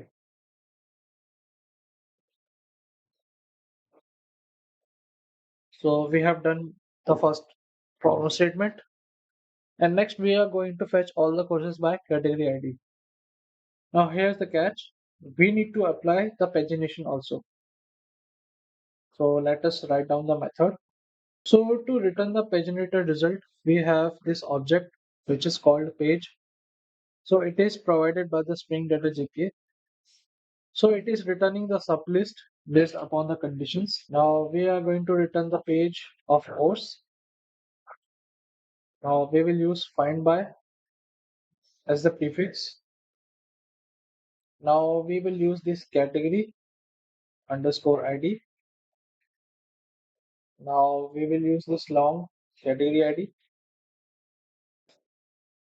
Now to apply the pagination, we have this object pageable. Now pageable object is provided by the Spring Data JPA, which has the both the support for pagination as well as the sorting. So with the same object, we are going to apply pagination as well as the sorting. Pageable. Now similarly, we are going to follow for this instructor ID. So here we are returning the page of course, then find by instructor, then underscore ID, and then we will accept the instructor ID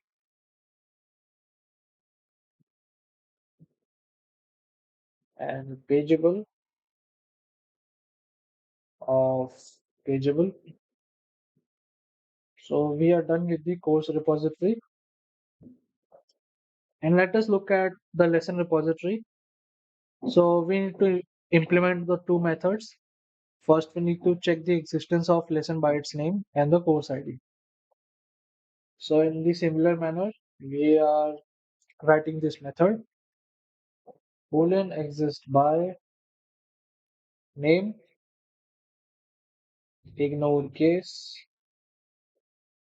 and course underscore ID.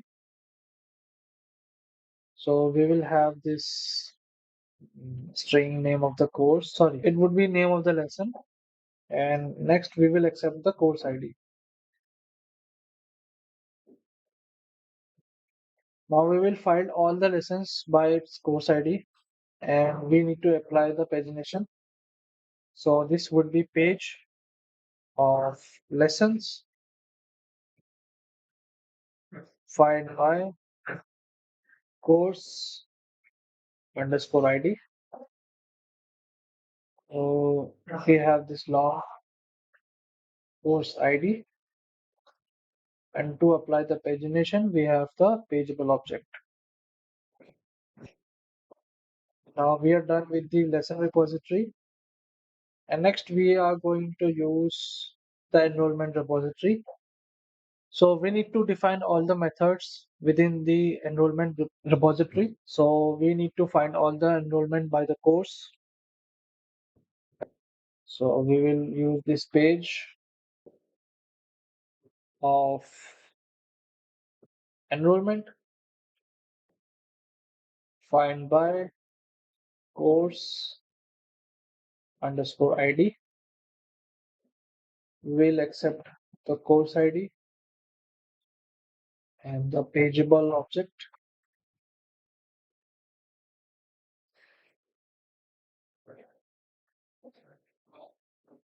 Page of enrollment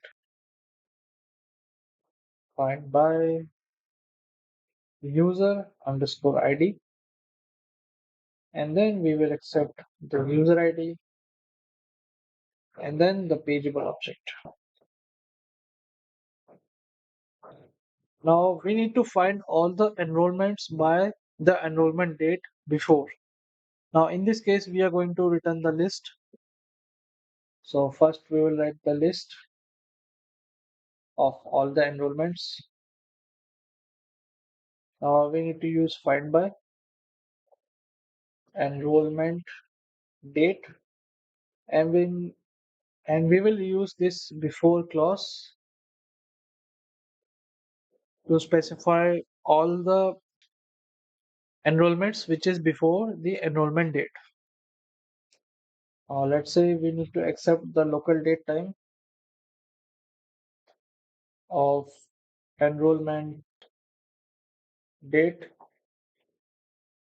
We will import this local date time and we are good to go. So we have created all the methods within the repositories. So as you can see, for user repository, for category repository, for course repository, for lesson repository, and the enrollment repository. So we have completed the initial code for our Spring Data JPA. This is module 5 of our Spring Boot Masterclass, and here we are going to cover Spring Security from scratch, and we will understand how to configure Spring Security in our Spring Boot app. So generally, our applications should have the security feature in order to protect our resources. So we have several layers available, and one of the layer is the application layer, which need to be maintained by the developer. We don't want to allow any user to access the resources. Only the users who have registered to the application would be allowed to access the application resources. So Spring Security makes it easier for the developers to integrate the application layer security within the Spring Boot. Now it's a framework which provides various mechanisms for authentication, authorization, and the protection against the common exploits. Now these are the goals of the Spring Security. It wants to ensure the authentication, the authorization, and the protection against the common exploits. Now, these are the common cyber attacks done by the scammers or the attackers who want to take advantage through the internet, such as the CSRF attacks, the clickjacking, and the session fixation. Now, CSRF is most common attack among the scammers or attackers. So we will cover this attack in any other video. Now we will cover the authentication. Generally, it is all about verifying the identity to access the application. Now we don't want to allow any user, whether it is not registered or some guest user, to access our resources. Before that, we want to ensure whether the user is part of our application or not. So this is authentication all about. Now we can understand authentication with an analogy. Now let's say there is your IT premises and you have deployed your security team. You give the instructions to the security to check all the people who are employees for this IT premises are allowed to enter into it. So one of the user which is claiming to be an employee is entering into the IT premises. Now security team at the gate would stop him and check for his ID card. Now if its ID card is valid, he would be allowed to enter into the IT premises. Otherwise, they won't be allowing this user to enter into it. So similarly, authentication works in our application. Now authorization is basically verifying the required privileges for the authenticated user to access this particular resource. Now, generally, after the authentication, authorization comes into it, and we can understand the authorization with the analogy again. Now, let's say you have two areas, server room and the office hall. Office hall is applicable for all the people who have any kind of role. They could access to this area. Now the server room is limited to all the employees. Generally, people who are server administrator are only allowed to access it. Now you have deployed the security team at the gate and you have given the instruction accordingly. Now there is an employee who claims to be a server admin and he would like to go into the server room. Now before that, security team asks for its ID card and its role. If on its ID card its role is server admin, he would be allowed to enter into the server room. Otherwise, they won't be allowed into the enter into it. Instead, they would say that you need to access to the office hall and you have the only rights to access this office hall. So this is how authorization works. Now we will cover some of the features provided by the Spring Security. Now generally we usually verify or authenticate any user through username or its password. Along with this authentication method, we have various methods also, such as the LDAP,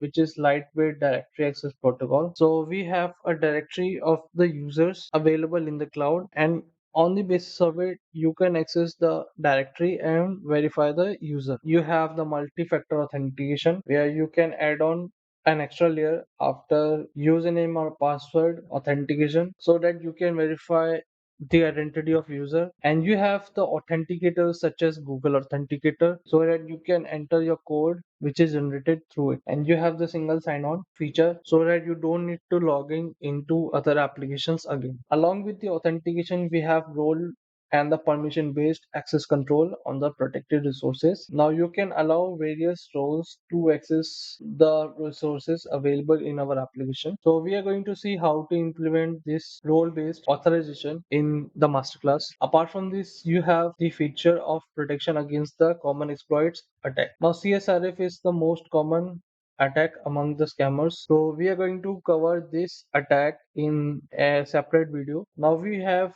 the integration support such as OAuth 2.0, OpenID Connect, and the JWTs. In this module, we are going to cover JWT authentication and we will see how to protect our resources using the JWT. Now let us cover the core components of the Spring Security which you need to note for configuring them in our Spring Boot application. Now the first component is the security filter chain.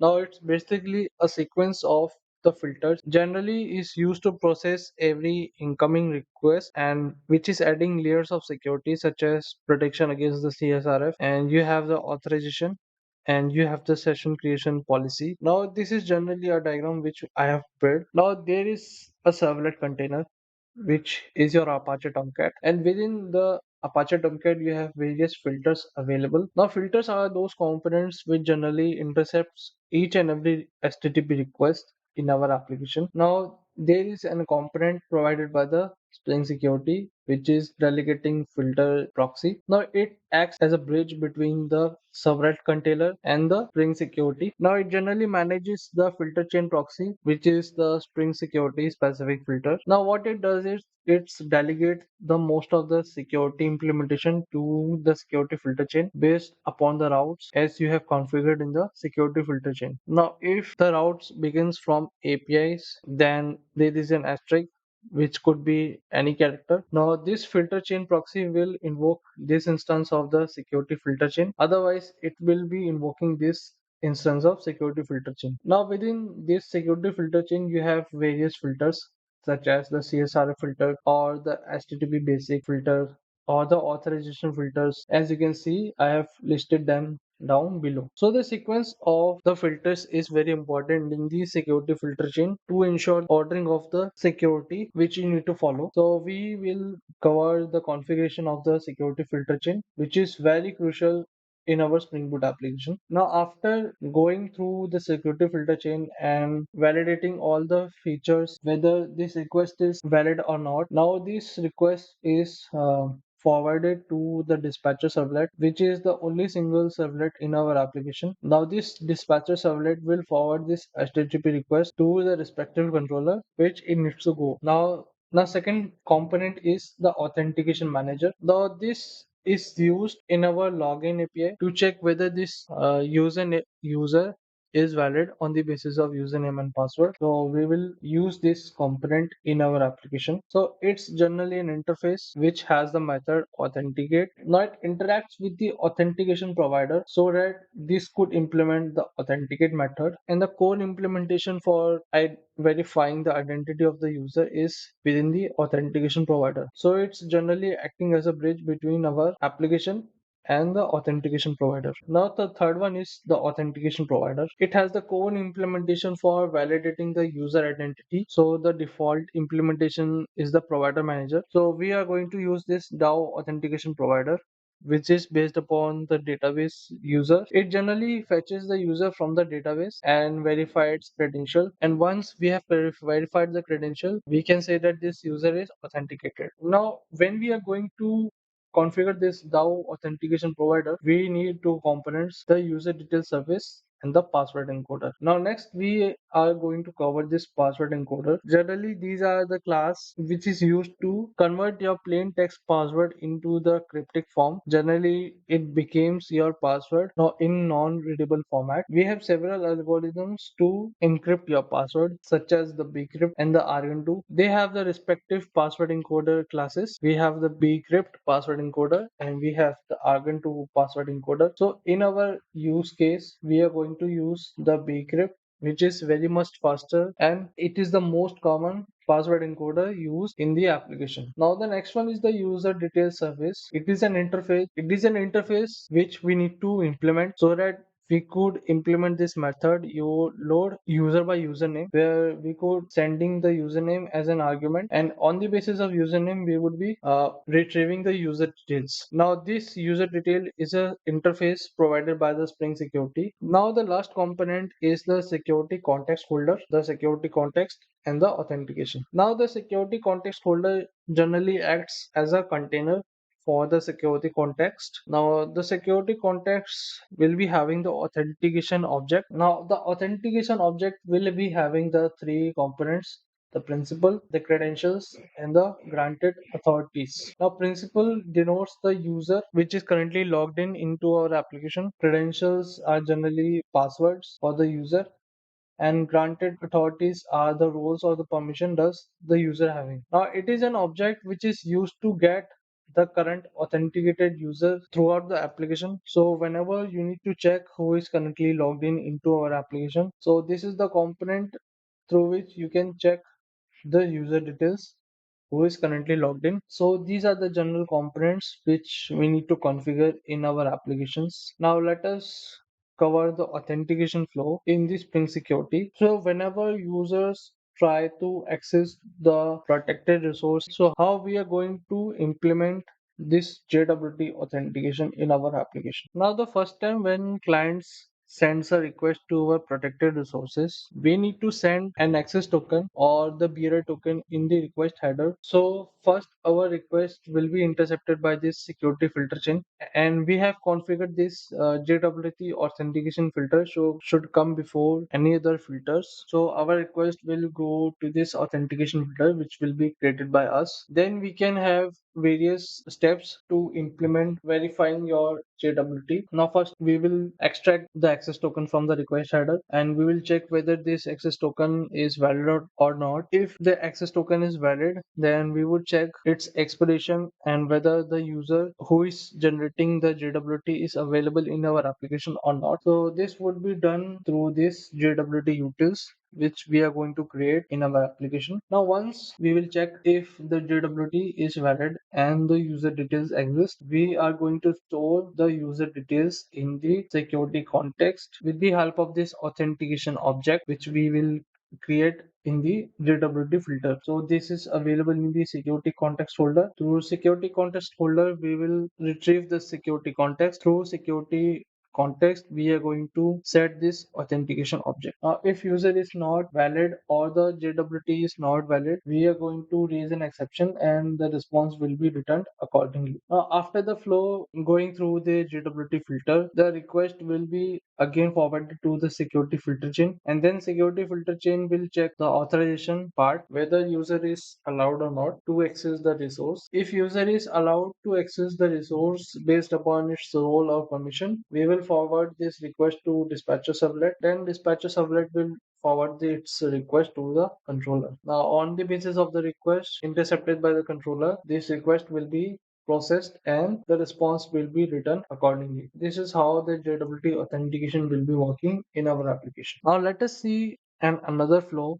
when user attempts to log in into our application. Now let's say we have an endpoint, a login, from where we are going to authenticate the user details through username and password. So client raise a request to this endpoint with the help of username and password. Now first of all, this would be forwarded to the auth controller. Now this auth controller will be interacting with the auth service which has the core implementation for authenticating the users. So it will be having the user detail service, JWT utils, and the authentication manager as a dependency. Now the authentication service will be interacting with the authentication manager by creating the username and password authentication token where we would be sending the username, the password, and the credentials or the credentials and the granted authorities accordingly. Now, this authentication manager has the method authenticate, which would be accepting authentication object as an argument. Now, this authentication manager will be interacting with the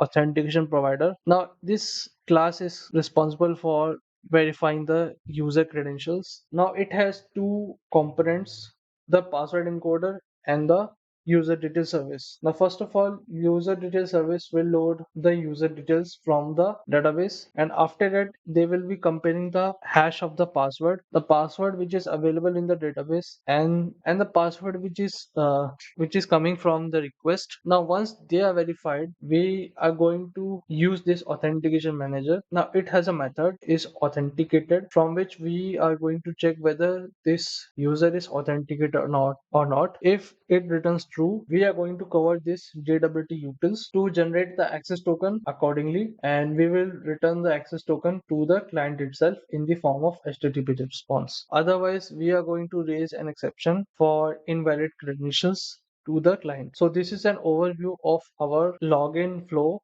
in our application. Now let us see how to configure Spring Security in our application code. So let's jump into it. Now let us integrate Spring Security in our Spring Boot application, as well as we will see how to implement JWT authentication. So first of all, you need to select dependencies.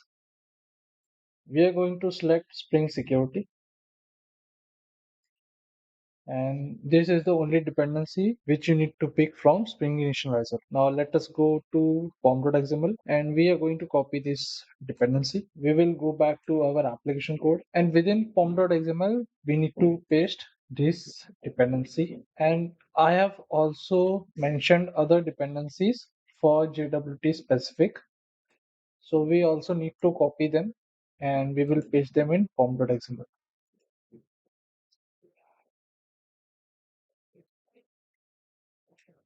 So this will be JJWT IMKL. Previous one was JJWT API, and we will paste this. Next one is JJWT Jackson for the Jackson support. Again, we are going to paste this. Now let us format this pom.xml file, and let me save the file, and let us wait for the dependencies to be loaded on the class path. Once our dependencies are loaded on the class path, we can run our Spring Boot application to check whether security has been implemented or not. Now let us see the logs generated by the application. Now, as you can see, there is some password automatically generated on behalf of this user. So this user will be available in the in memory, and we will have a pre-built login form. Based upon that, we are going to enter the credentials such as the user and the password. So this is a generated password specifically for development purpose only. So our initial integration is completed for the Spring Security. Next step will be our the configuration of the application security. Now let us create a subpackage configurations, and within configurations we are going to create a file which is application security config.java. In this class file, it will contain our configurations related to the Spring Security. Now let us use this configuration annotation, and we need to use another annotation which is enable web security for enabling the security throughout the application. And we need to create a pane of security filter chain, which will contain the series of filter which are responsible for applying the security layer wise. So I have explained this security filter chain. Now we are going to create a method, create security filter chain. Now in this method we have an argument which is HTTP security for configuring your security filter chains. Now this will be automatically injected by the Spring container. Now let me use this bean annotation for registering the security filter chain as bean. For now we are going to return null. Now let us start our configuration of security filter chain. So within this security instance, we have various filters to be configured. Now let us configure the CSRF. For now, we are going to disable the CSRF because it is only required for the server-side web applications. As we are not creating a web application, instead we are creating a REST APIs. So we are going to disable the CSRF. So we will use this lambda expression and we are going to disable for right now. Next, we will disable the HTTP basic as we will implement the JWT authentication. Again, we are going to write the lambda expression HTTP basic dot disable. Again, we are going to disable the form login. So we will have a separate API for the login for the application. Now we are going to disable it also. Now let us use this authorize HTTP request. So this is the method authorize HTTP request. So for now we are configuring each request to be authenticated. So we will use this any request to be authenticated, and we have a session creation policy. So session management we will use, and within that session we have the session. So within that session we have session creation policy. So we will use this stateless because as per the REST API's convention, our session creation should be stateless, which means we are not going to store the user information within the session. And on each and every request, we will intercept using filters and we are going to store user details in the security context. So that is why we are using the stateless. And for now, we will use the security dot build and we must be throwing our exceptions. So this is the initial code for security filter chain. Now we are going to create a bean for password encoder. So password encoder, create password encoder bean. Oh. So we will write this create password encoder and we will return new decrypt password encoder. So we will use this default strength for this password encoder and we will use this bean annotation. We are going to create the bean for authentication manager. So let us use authentication manager,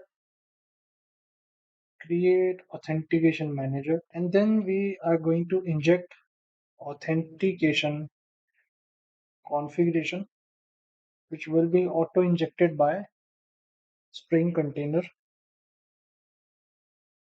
And let us use this configuration dot get authentication manager and we are going to register this class as bean.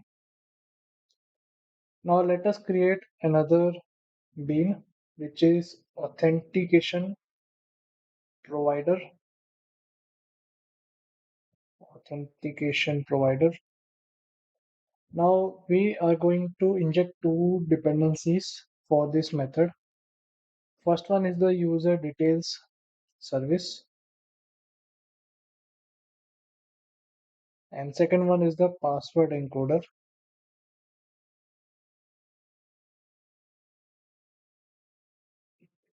So we will use auto-wide for injecting the dependencies and we will use this bean for creating the authentication provider bean. So we are going to use DAO authentication provider. It's called new DAO authentication provider. Provider.set password encoder. Now we are going to return the authentication provider instance. So we will remove this. So this is the initial configuration for our application security. Next, we will go to our entity class and we will go to this user entity and we are going to implement our user details interface so that we could use it in our user detail service. And we need to implement one method here, which is get authorities. Now we are going to return the list of granted authorities available.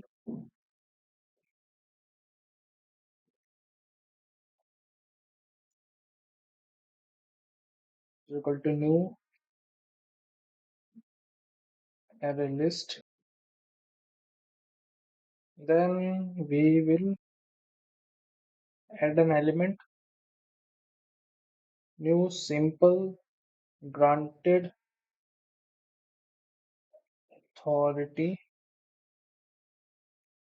and we are going to add our roles for this user.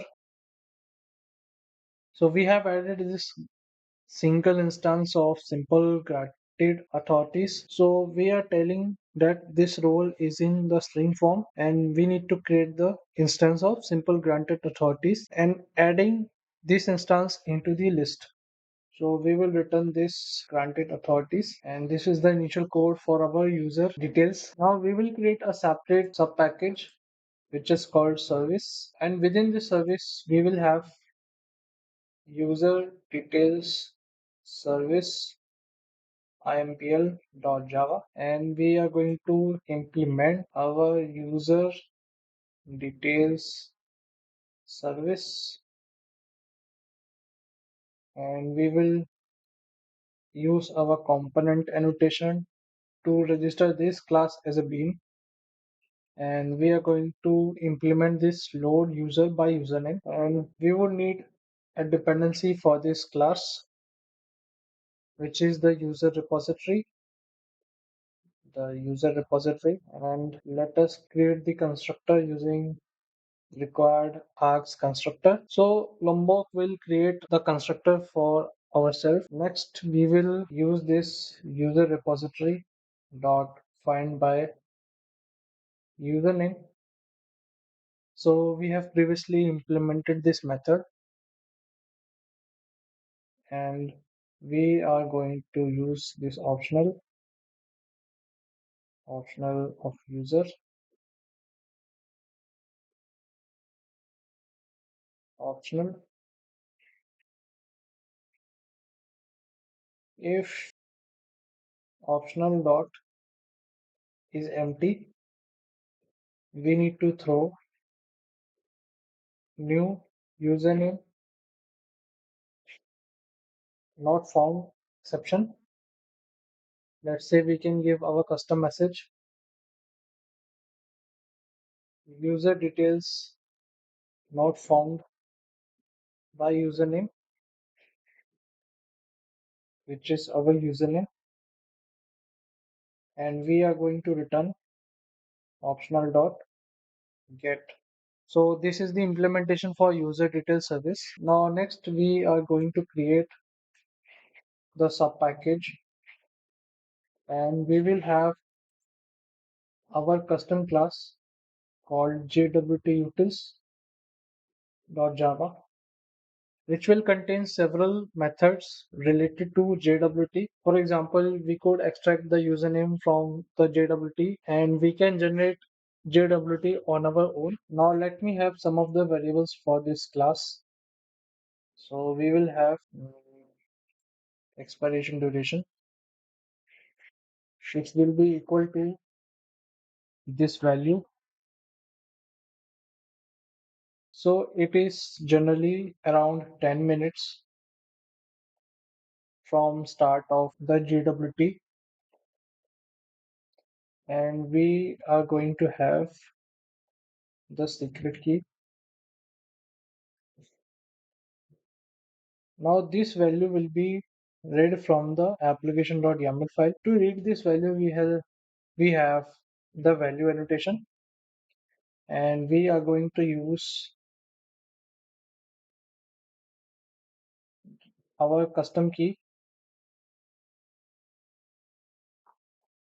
Now, if I show you this value, which is available in our application.yaml file. So this is the property which we have mentioned, and this will be read by the code which we have mentioned. Now let us create a method which will be responsible for creating JWT. So the return type would be string, and our name of the method will be create JWT. And on the basis of user details, we are going to generate the JWT. So it will be user details. First, we will use this returns JWTs dot builder dot issued at. So it will be issued at the current time of the system, and it will be system dot current time in milliseconds. Then we will set the expiration, which will be new date, and the current system timing. And we need to add our expiration duration, which we have mentioned. Next, we are going to set the issuer.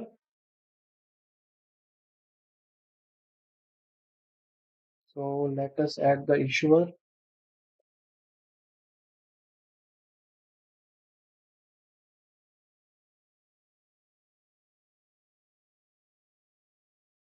So we have added the issuer. Now we need to add the subject, which is user details dot username, and we need to sign our JWT.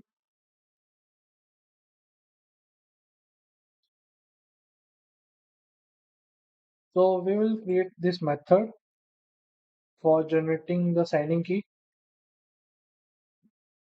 So this would be our secret key.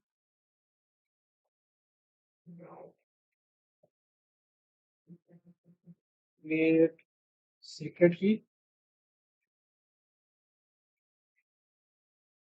and we are going to use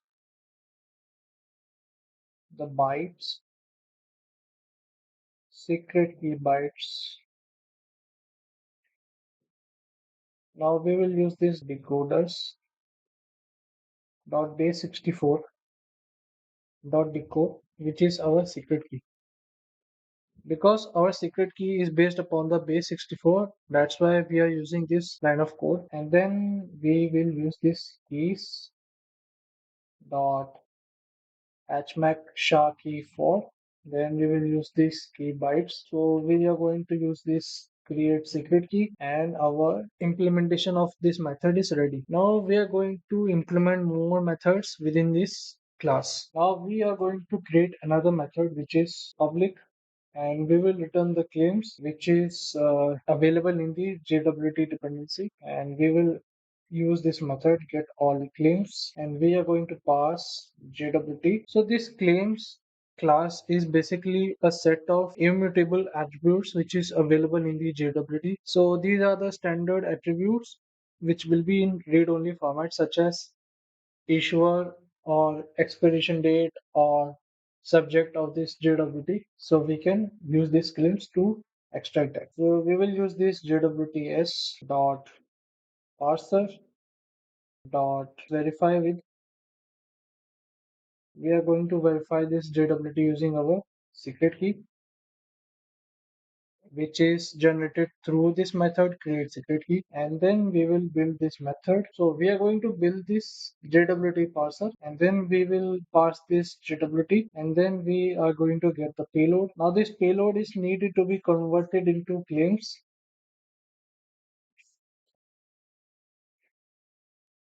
So this is our method for getting all the claims from this JWT. Next, we will create a custom method which would be of generic type. So get extracted claim. So here we need to pass our JWT, and we are going to use a function which is available in java.util, and we need to use these claims and the generic type which we are going to return through this method. So this function name would be claim resolver,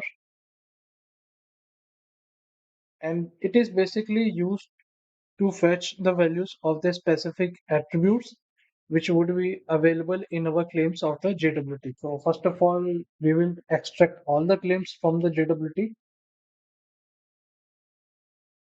get all the claims, and then we are going to use this claim resolver, and it has method apply,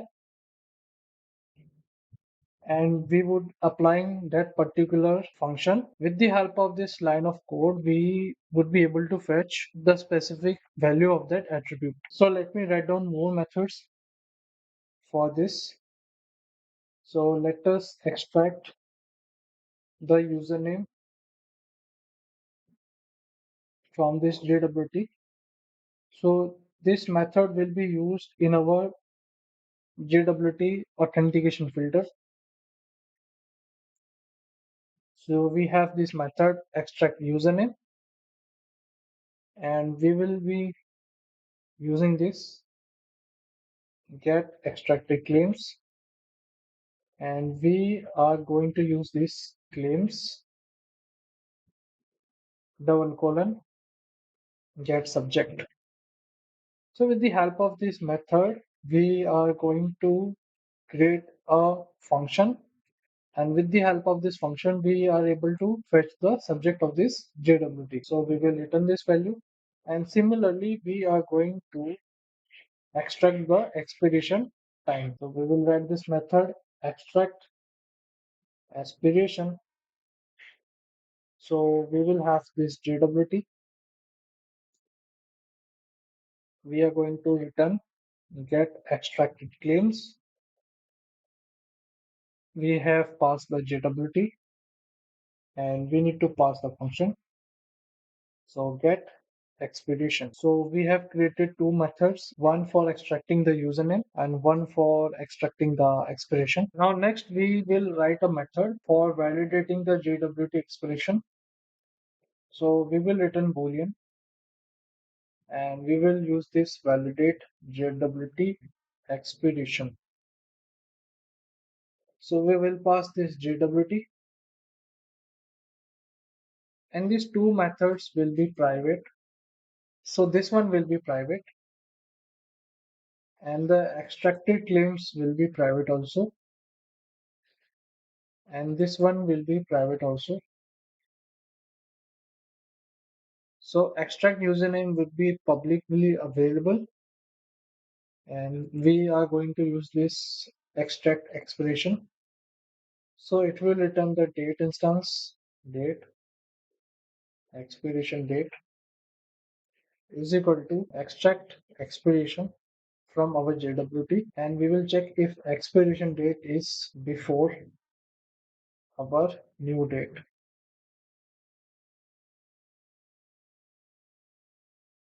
So if our expiration date is before new date, which means our JWT is not valid, so it should be false. So our expiration date should not be before new date. So this is the method for validating the JWT expiration. Now let us create our sub package for filters. Now within this filter sub package, we will have JWT authentication filter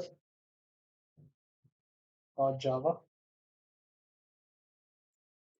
Now we will register this class as component, and we will have the dependency of JWT utils, as well as we will also have the dependency of user details service.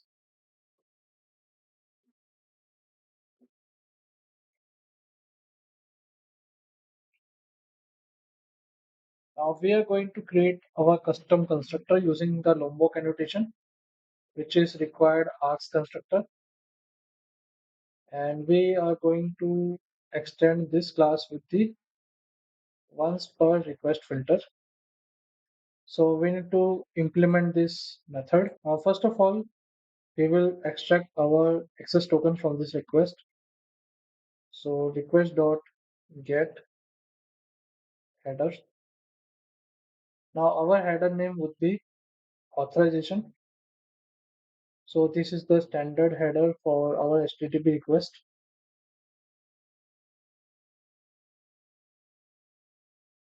So we will store this value of header in this authorization.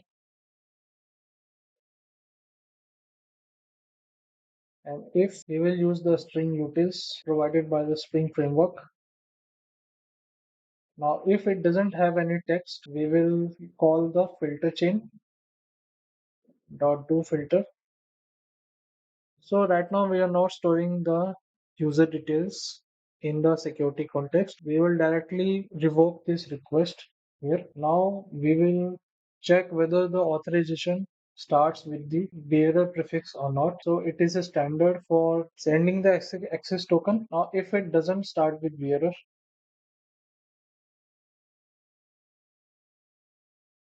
we will again call this do filter and we will return the method. Similarly, we will also return from here and we are going to extract the access token from this authorization. So authorization dot substring. So from 7th index, we need to extract the bearer token.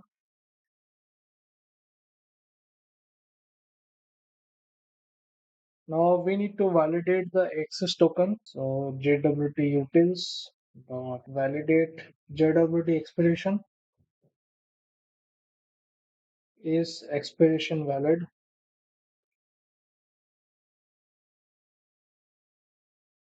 If expiration is does not valid, then we need to again filter dot do filter, and based upon that we will return from the filter method, and then we are going to extract the username, extract username, and we will use this user details service dot load user by username, user details, user details. Now we will check if user details is equal to null. Then again we will call this do filter and it will revoke the current request. Now we need to create username password authentication token. Authentication token is equal to new username password authentication token. So we will use this user details dot get username. We will pass null here and we are going to fetch user details dot get authorities. Now we need to set the origin of this authentication token from which request it is being generated. So authentication token dot set details new web authentication details source build details, so it will be generated from the current request and we will use the security context holder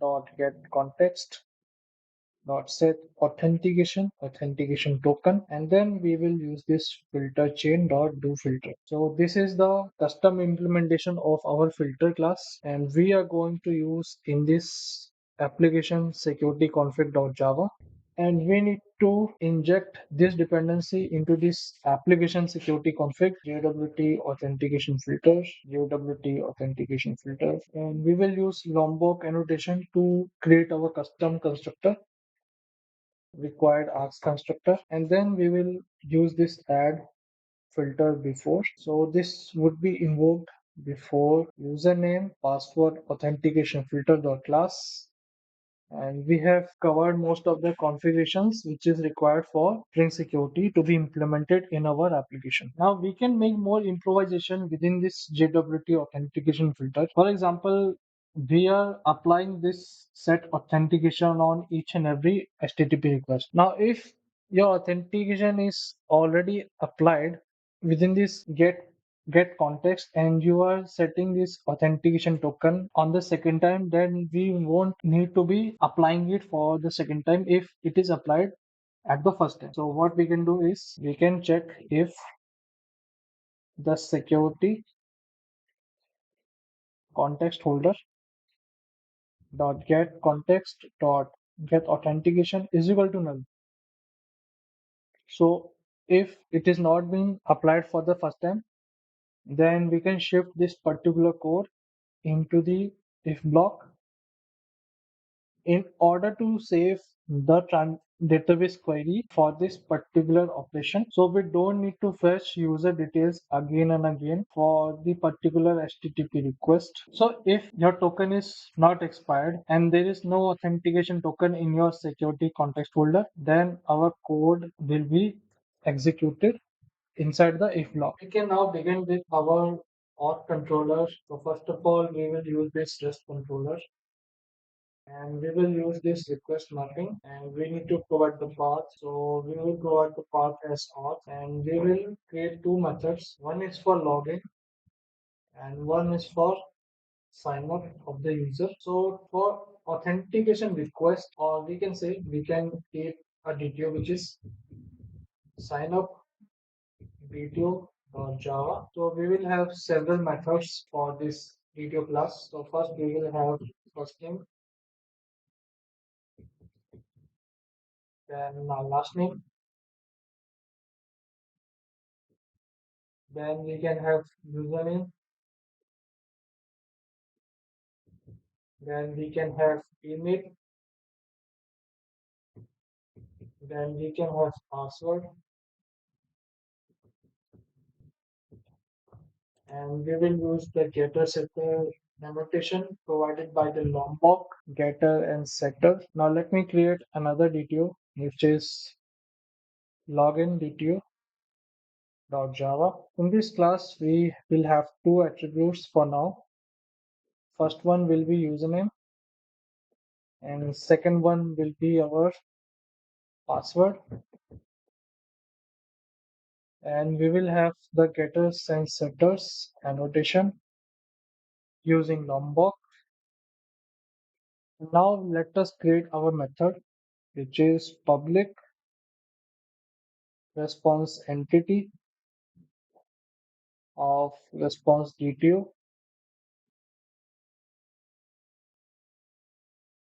of string.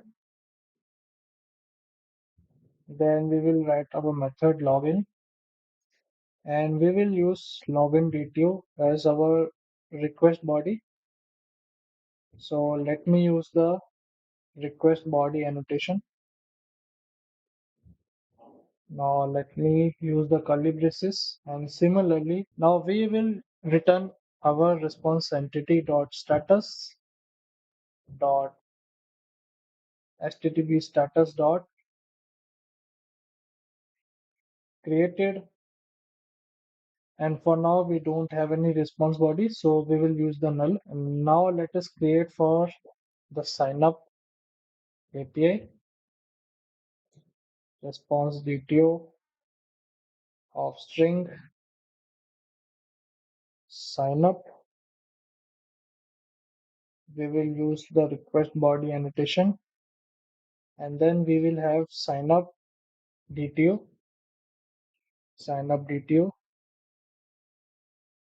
and we will use the same statement as we have used in the login method,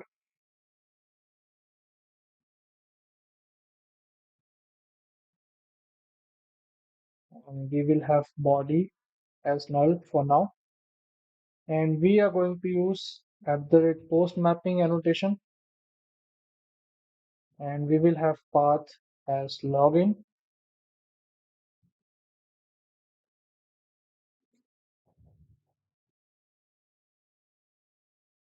We will have the path as sign up. So these are the two APIs for the sign up as well as the login. So for now, we will have two different sign up APIs. One is for registering a student profile and one is for registering the instructor profile. So we will add this path as students and we will add this path as instructor and sign up student and sign up instructor, and we will have the response body as null for now. Now these APIs need to be accessible to all the users whether they are registered or not. So we need to whitelist them in our configuration. So let us see how. We will go to this application security config.java, and within this authorize HTTP request we need to use this request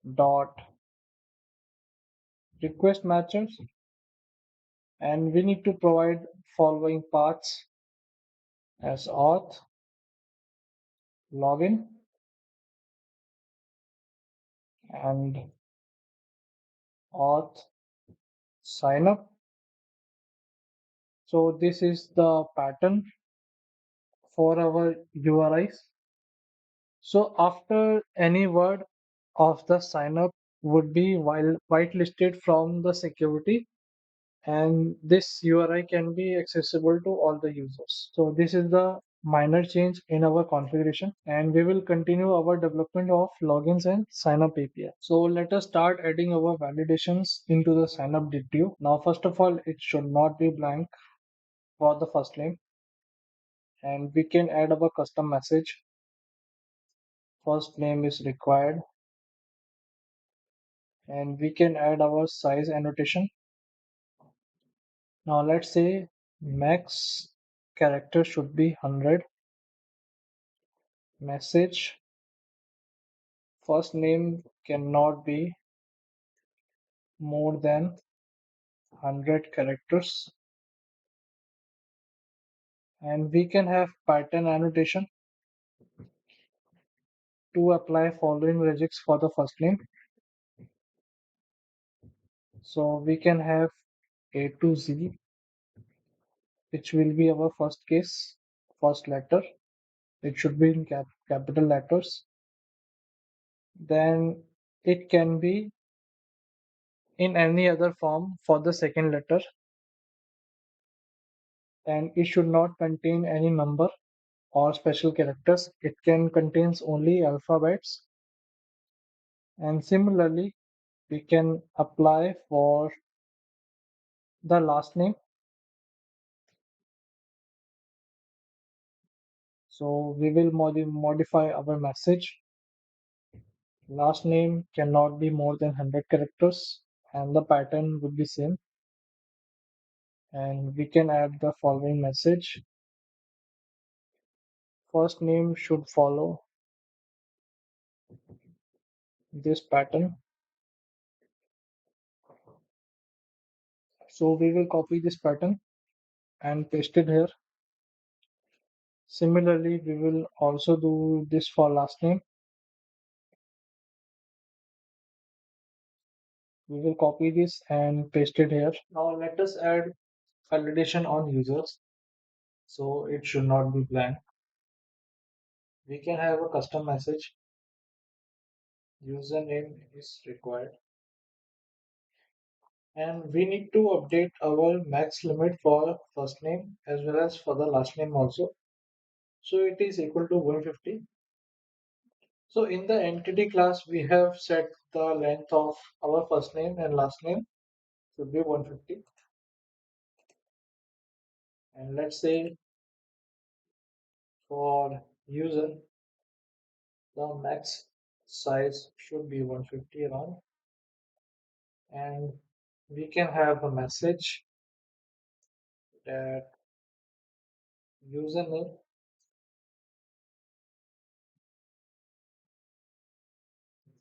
cannot be more than 150 characters.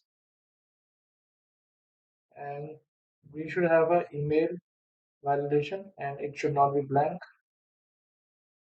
So we are going to provide message. Email is required. We can have a message for email validation also. Email should be according to email pattern, and we can have a size limit of again 150. So you can change the max length of any attribute according to your requirement or as per your need. So we will have this email. Email cannot be greater than greater than 150 characters. And let's say we are going to define password. It should not be blank again. So password is required. And again, we will have this size annotation. Now we will define min and max number of characters. So minimum it should have 8 characters and maximum it should have 12 characters.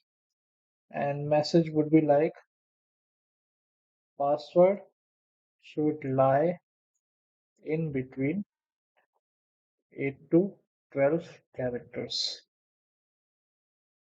So this is an overall validation on the sign up detail. Now we will use the rate valid annotation to enable the validations on this login detail, as well as we will apply validation on sign up detail using valid annotation. So we will apply valid annotation here also. Now we will apply validation on login detail. First of all, it should not be blank. Again, we can provide message. Username is required, and we can have a size of max character, which is 150. We can have a message. Username cannot be more than 150 characters, and we can have a password of not blank. Again, we need to provide message. Password is required. We can provide size annotation. Min is equal to 8, max is equal to 12, and message should be like password should lie in between 8 to 12 characters. So we have applied validation on the login detail also. So let's begin our development for the sign up APIs. Now let us create a service class. First of all, we will create an interface which is auth service.java. We will save this. It should be interface. And again, we are going to create its implementation auth service impl.java. Now it will implement the auth service. Or let us add methods for the auth service. First of all, it will return response detail of string create student profile, which will accept sign up detail, and we are going to create another method which is create instructor profile. Again, we will accept sign up detail,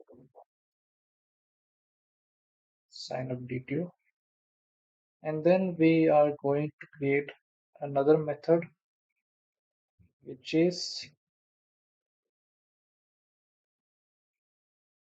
login, and we will accept login detail in method arguments. Now we need to implement this method in the IMPL class. So let us mark this class as service. So it will create a bean for this auth service IMPL, and we will inject some of the dependencies which is required for this class. We will inject its interface, user detail service, password encoder, password encoder, and we are going to inject the authentication manager,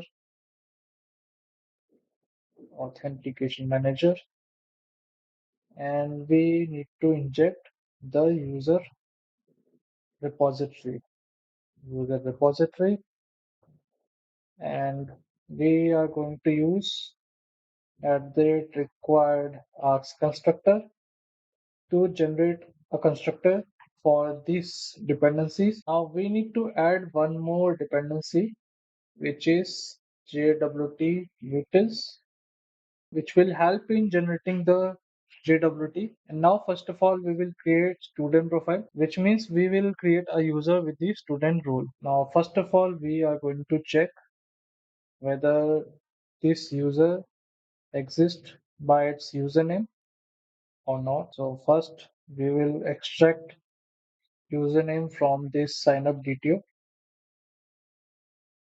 get username. We will pass this username. So we will check the methods available in the repository. Now what we can do is, now first we will extract username from this signup DTO, get username, and then we will extract email from this signup DTO.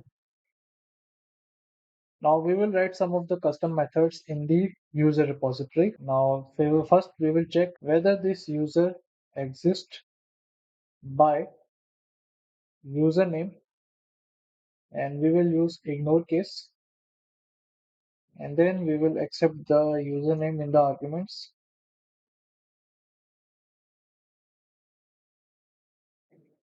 Boolean, and next one we are going to write another method whether this user exists by email, and we will ignore the case, and we are going to accept the email in the argument. Now let us save the file, and first we will query for username exists by username ignore case,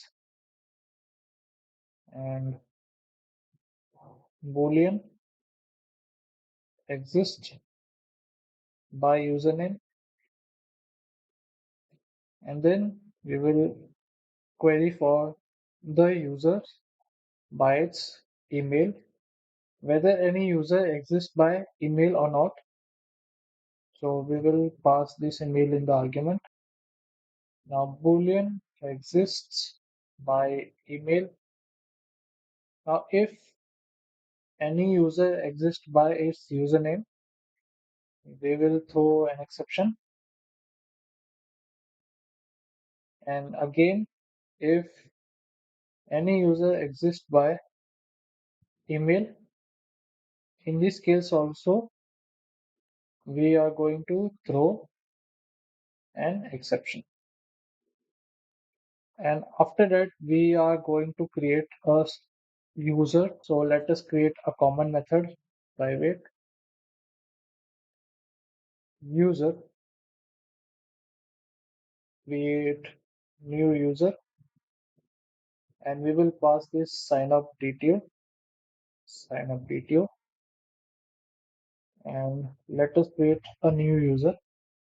So new user is equal to new user, and let us map the fields of the entity with this DTO class. So first of all, we will set the first name. So sign up dto dot get first name. Now we will use this return statement. Now again, we will set other fields of this user entity. Sign up dto dot get last name. New user dot set username. Sign up dto dot get username. New user dot set email. Sign up dto dot get email. Now we will use password encoder to encode the password. So we will store the password in this encoded password variable. Now this password encoder will encode our raw password, which is coming from the request body. So sign up dto dot get password. Now user dot set password is equal to encoded password. Now we are going to return this new user and we will use it here. So new user is equal to create new user on the basis of sign up dto, and we are going to set the role of this user as student. Now with the help of this user repository, we will insert a new record in the student table.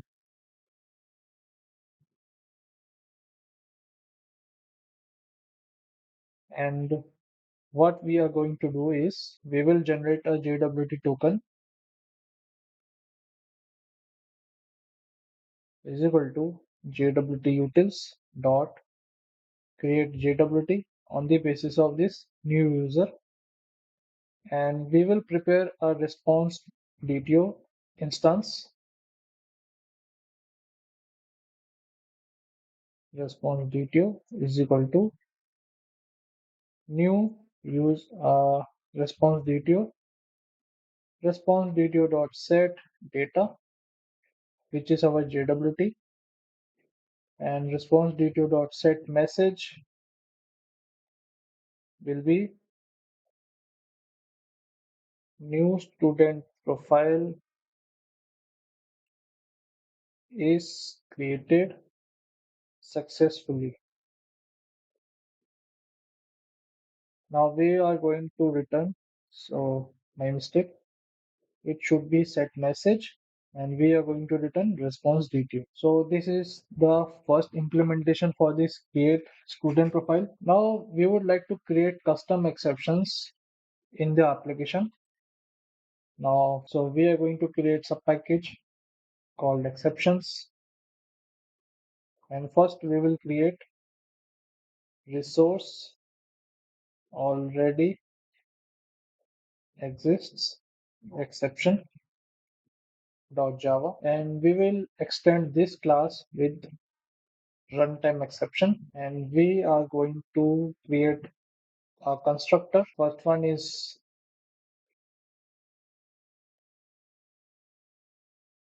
name of the entity, and then we are going to use fields. So we will have two arguments. First one is the name of the entity, and second one is the by what field does resource already exist. So we will create a string dot format.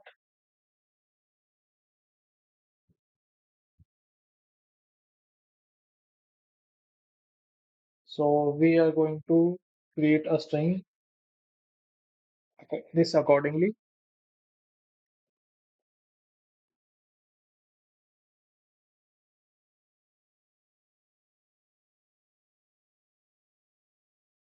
So let us add name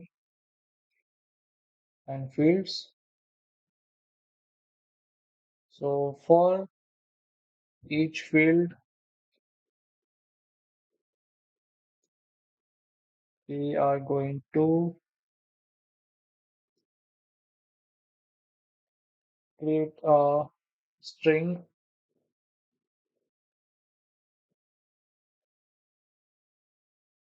in the concatenated forms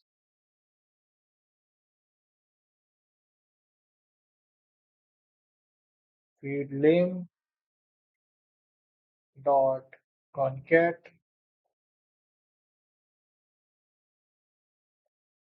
field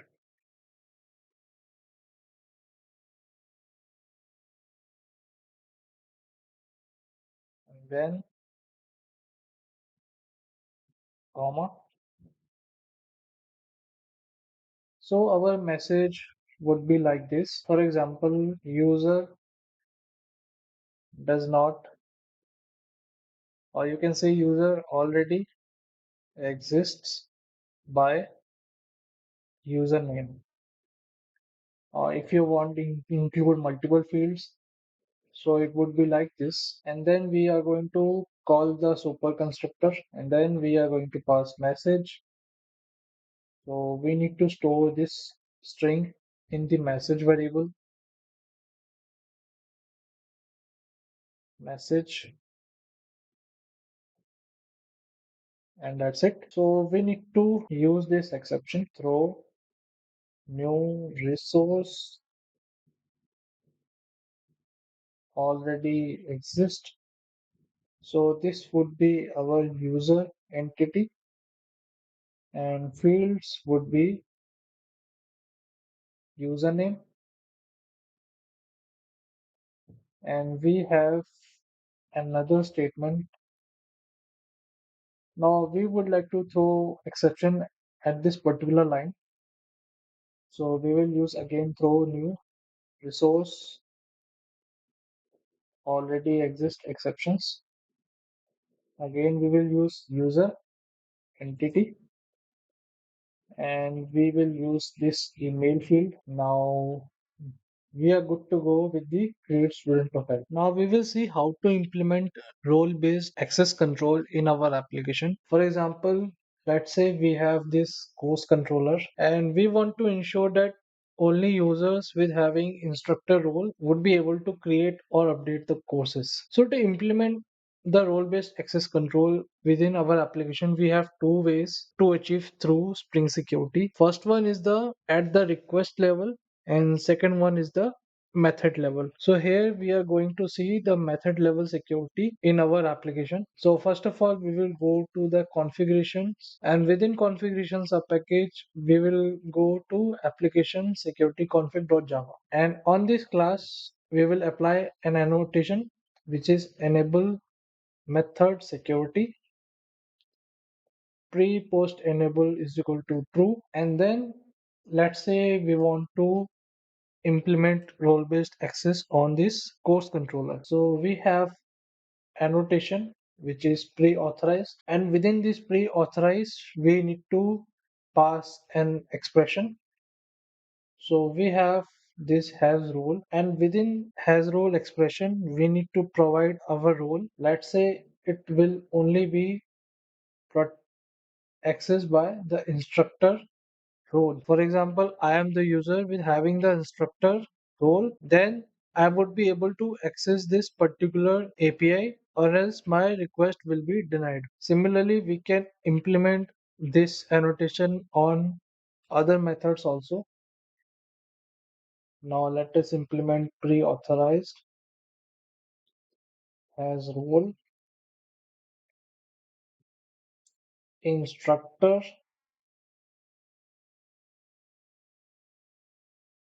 Now let's say I want to say that this particular endpoint will be accessed only by the admin roles. So we will use this the authorized and let's say we will use this as role and we will have this admin role inside the expression. So users with the admin role would be able to access this particular endpoint and let's say I want to apply for this endpoint with the student role. So only student would be able to enroll or leave particular course. So this would be has role student, and this would be again the role student.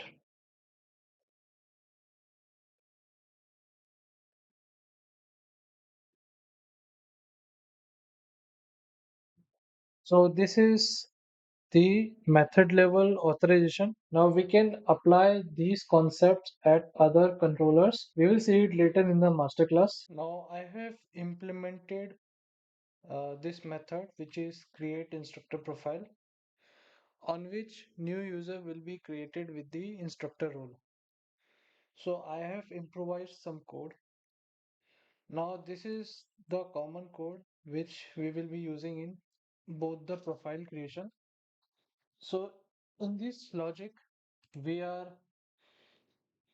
checking whether any user exists by its username or by its email. And then we are creating a new user using this method, which is create new user. And based upon it, we are mapping our values into the entity instance. And at the end, we are saving the new user. We are saving the new user using the user repository, and we are generating the JWT token. So I have made some changes in the exception class. This is the resource already exist exception, and I am using the utility method of string class, which will join the collections using the delimiter, and it will convert into the string which we can use in our formatted message. Now next we are going to implement the login detail. So first of all, we will extract username from this login detail, get username, and we are going to extract password from login detail, and then we are going to load the user details service dot load user by username. So we are going to get user details service, sorry, so it would be user details,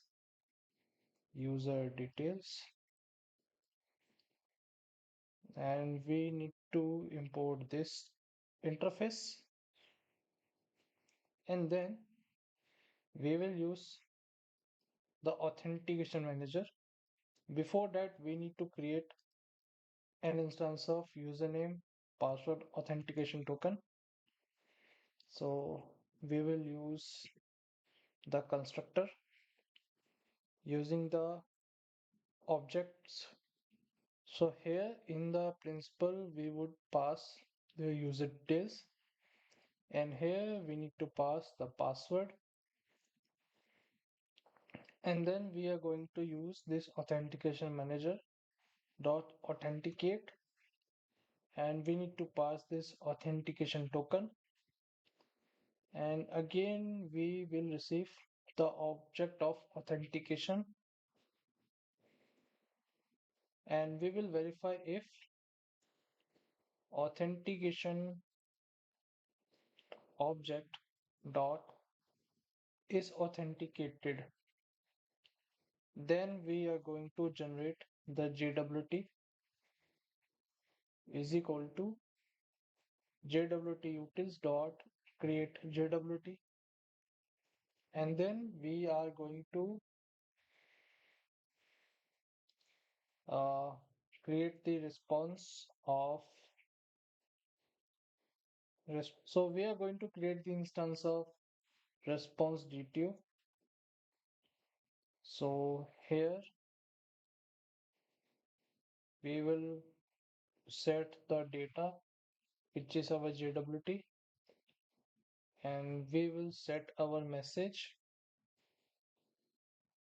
login successfully, and then we are going to return our response DTO. Now, if user is not authenticated, we would like to create our custom exception. So let us create our custom exception authentication failed exception dot java, and it would be extending the runtime exception.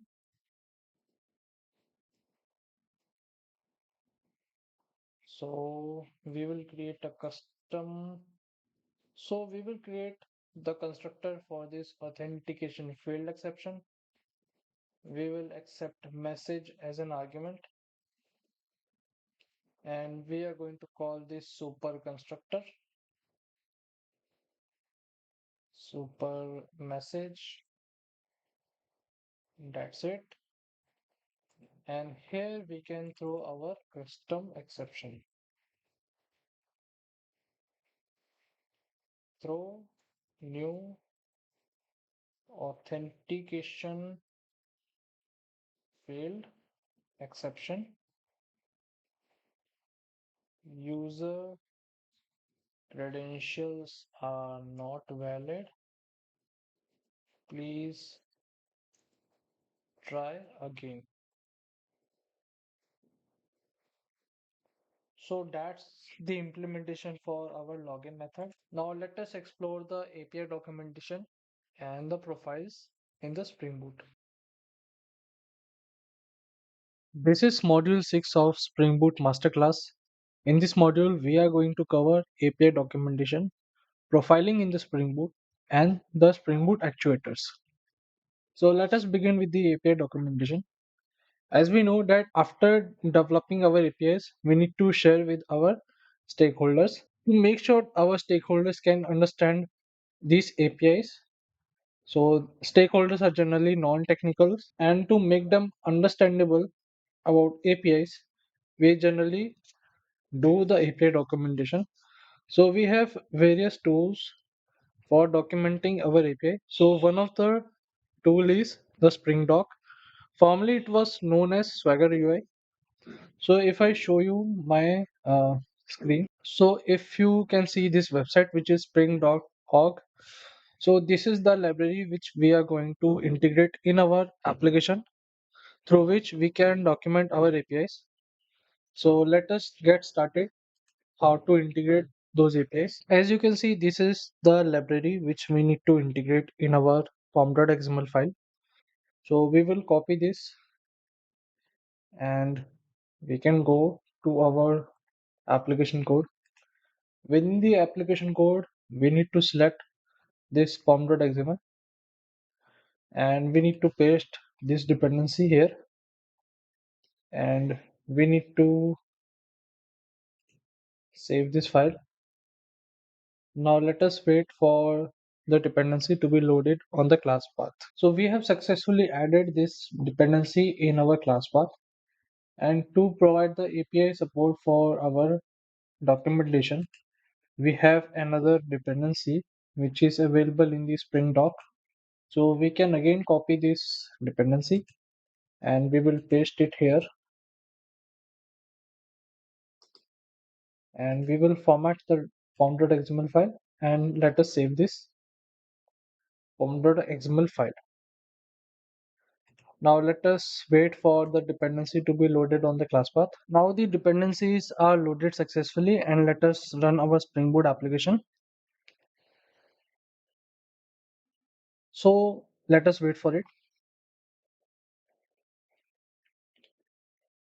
To access our API documentation using Swagger, we will go to our local host, and our application is running at 8085, and we are going to type this URL, which is swagger-ui.html. So this is the default for accessing your Swagger documentation, but right now it is denied due to our Spring security configuration. So we need to add some of the endpoints in our configuration to make them whitelist, to make them publicly available. So we need to add more endpoints. So let us add. So the first endpoint will be Swagger UI then double asterisk, then swagger UI dot html, then swagger resources, double asterisk, then we will apply this on v3, then API docs. So these are the default endpoints provided by the Swagger doc, Spring doc, and last one is the web jars. And let us save the configuration file, and our Spring Boot application will get restart as we have added the dev tools. So if I refresh this page, okay, so failed to load remote configuration. So there was a little bit mistakes. So I need to add this hyphen in between the API and the docs. And let us save this file again. And our application will get restarted.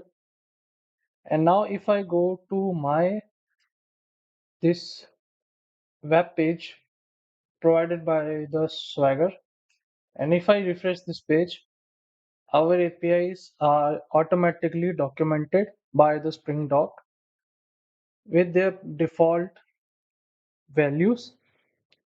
So we need to modify the title of our API documentation, and we need to provide some of the description, and also we need to modify the documentation of our APIs which we have created. So let us do this. How to configure the details available in the API documentation? We can create a separate file which is called open API config.java. Now let us use this at the rate configuration, and inside this class we are going to create a bean of open API, create open API, and then we will use this bean annotation to create the bean of open API, and then we are going to use return new open API dot info. So we are going to generate info of this documentation, and within the info we are going to set the summary. First of all, we will add the title, skill sphere REST APIs, and we can add description.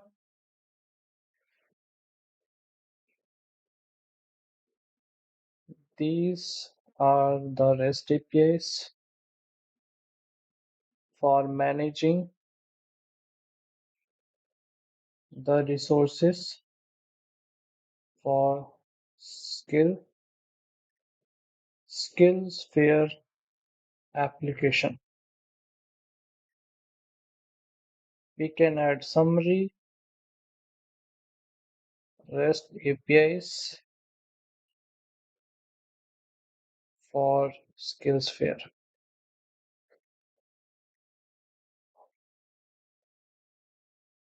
And we can add more attributes such as version.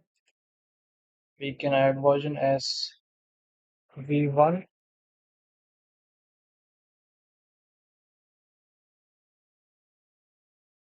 and we can format this particular code, and let us save this file, and our application will get restarted. Okay, so I need to run the application. So now my application is restarted again, and if I refresh this page again, we would be able to see our title which we have added in our configuration, the summary of this documentation, and the description which is available in our documentation. Now we can add more attributes to this documentation. So let's say we want to have, so this, now we can add security configuration for our open API definition. So let us do it. We have this method add security item, and we can use this new security requirement, and then we need to add a new component.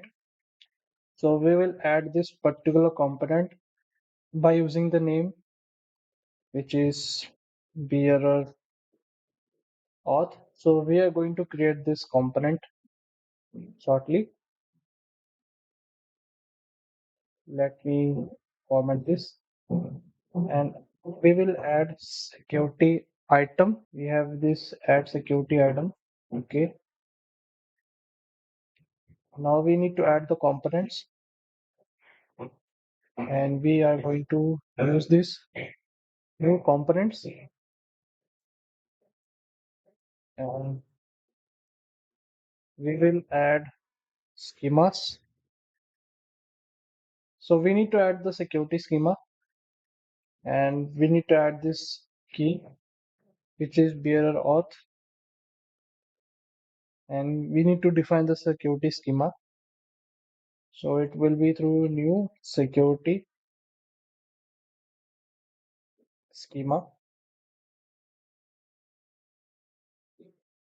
So we need to import this.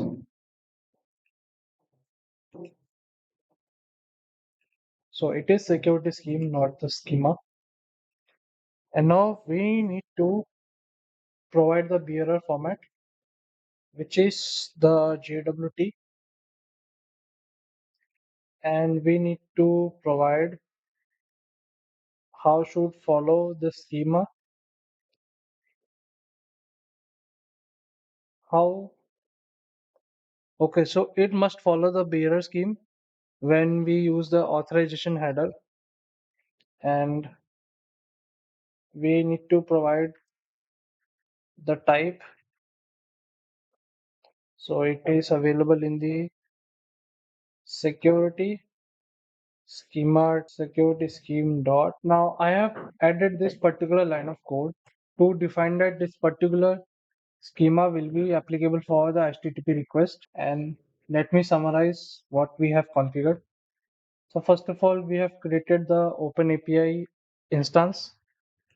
With the help of this info method, we are able to define the information related to the API documentation such as title, description, summary, and version. And after that, we have added the security item in our documentation that how to access these protected endpoints, as we have applied the authentication in our application. So we have added this particular content by using the name which we have defined here in the security schemes. So this is the bearer auth as name. Now we have defined the components for the Swagger documentation. Now we have added the security schema within that component within a key with the key bearer auth, and we have defined the security scheme, and it must follow the bearer scheme while sending the access token in our request headers. And we have defined this type that it must be of type HTTP. So if we go to our API documentation again, and if I refresh this page, now you are able to see this button so that we can authenticate ourselves and we could access these protected endpoints. So we are going to test this API later in the masterclass, and let us configure how to modify the definitions for these APIs. Now let us take an example of this category controller, and here we are going to modify its documentation. So first of all, we have this tag annotation so that we can define the name of this documentation, category controller, and we can provide the description as these REST APIs are responsible for managing the categories of the courses, and these APIs are accessible to admin. So we have provided name and we have provided the description. So if I save this file and our application will get restarted. So let us wait for it. And if I refresh this page again, we are able to see the modified title and the description for this specific API. Now let us modify the definitions for each and every API of the category controller. Now first of all, we go to this post mapping and we will use this operation annotation, and we can provide the summary, which is create new category, and we can provide the description. This API is responsible for creating new category. Only admin are allowed to access this API. And we can have various attributes for this annotation. So we can have the response. We can provide @API response.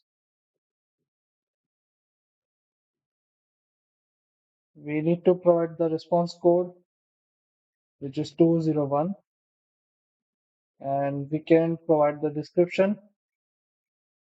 New category is created, and we can provide API response again, response code of 400. We can provide the description, category already exists or validation failed on request body. So if I save this file, our application will get restarted, and let us see whether our changes are reflected on documentation or not. So if I refresh this page, and we would be able to see the summary for this API and the description which we have provided. And one thing we can do is we can provide our definition for the schema. So if we go to this category DTO, we can provide the description for each and every field within this DTO class. So we can provide the description for this schema using the schema annotation,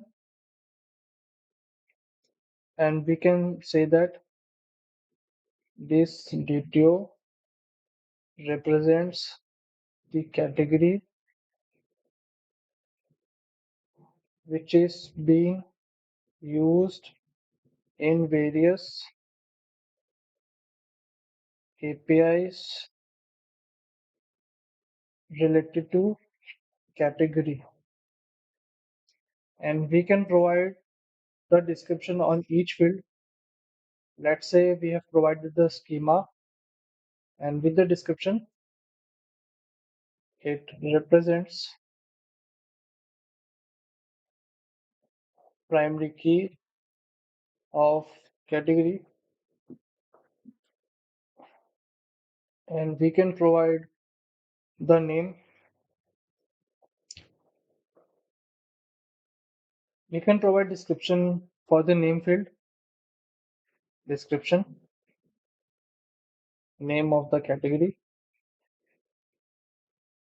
and we can provide its default value as generative AI, and we can provide description for the description field, which is schema. Now we can say description for category. Let's say we can have a default value. This category will contain all the courses related to generative AI. So if I save this page, so if I save this file and our application gets reloaded, now if I refresh this page and if we can go to our schemas and we can say our category D2 has the definition which contains the description, and you can see the definitions on each and every field, and we can see various validation applied on each field. So this is how we are able to define the schemas, and let us work on our APIs. Now let us add the more annotations on these APIs. Now let me define the definition for this get mapping. So we will use this operation and we will provide the summary list of categories. So we will provide the description. This API will fetch the list of categories page wise, and we can provide the parameters which would be required in this API. So we will use this parameter annotation and we will provide this name. So it will be page number and default value. We can have example as 0, and we can say if it is required or not. So it is not required. Generally it is false, and we can define more parameters for this API.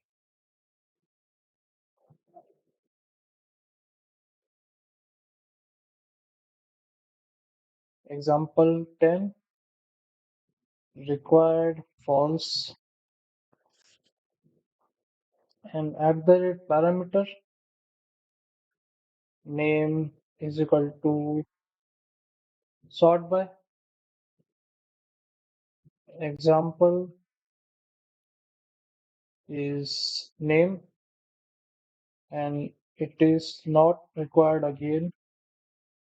And let me add last parameter for this API, sort order. And example again ASC, which is ascending, and again it is not required. And we can provide the responses, and we have this API response again, response code 200, and we can provide the description, list of categories are fetched successfully. Now let us save this file and let us check our API documentation. So if I refresh this page again, now we are able to see the changes for this API with this summary description, and we can have various parameters available for this API, and we can see the sample response body for this API. Now similarly, we can also update these APIs for the documentation purpose. So we will see this at the end of the module. Now let us focus on the profiles and the Spring Boot actuator. So now let us see the concept of profiles in the Spring Boot application. It is basically all about how you are able to manage your environments for the application. So let's say there are multiple environments. Whenever we use, whenever we are into the software development, we have various environments available. For example, we have the dev environments specifically for developers. We have the QA environment specifically for the testers and the quality assurance team. We have this UAT, which is the user acceptance test for the stakeholders. And at the end, we have the prod, which is the production, which is for the live users. So now within the Spring Boot, it will not be feasible to maintain all the properties or the configuration for the multiple environments within the single file. So Spring Boot provides the flexibility of managing various configuration of the environments using the profiles. So how we can achieve profiling in the Spring Boot?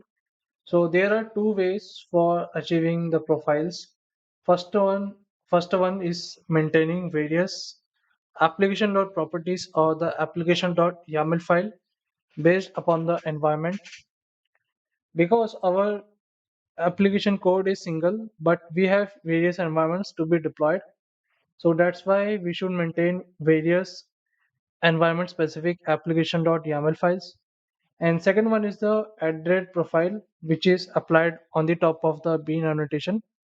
So whenever we create a bean with the specific profile, so it will only get registered to the IOC container if this profile is active in our application. So this is why we use this @. Profiles. Now let us see how to manage our profiles in the Spring Boot application. Now let us come into our application code and we will create a separate profile specific application.yaml files. So for dev environment, we will create this application hyphen dev.yaml, and for the production related, we are going to create this application dash prod dot YAML. And in this application.yaml file, we are going to specify the active profile. Currently, it would be dev, and we are going to migrate our properties related to the data source into our dev specific file. So it would be spring colon. Then we will format these properties as per YAML specification, and we are going to use this properties. Mm, so it is okay for me. And let us define some custom properties. So for now, in the prod YAML file, we will paste our space same properties, and we are going to change these values when we will reach the deployment module. Now let us say we define our custom properties.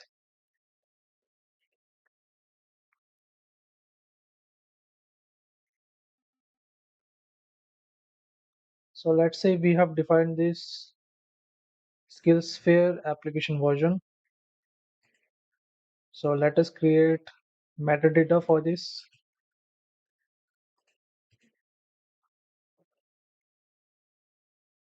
and we can have a developer name as Piyush, the developer,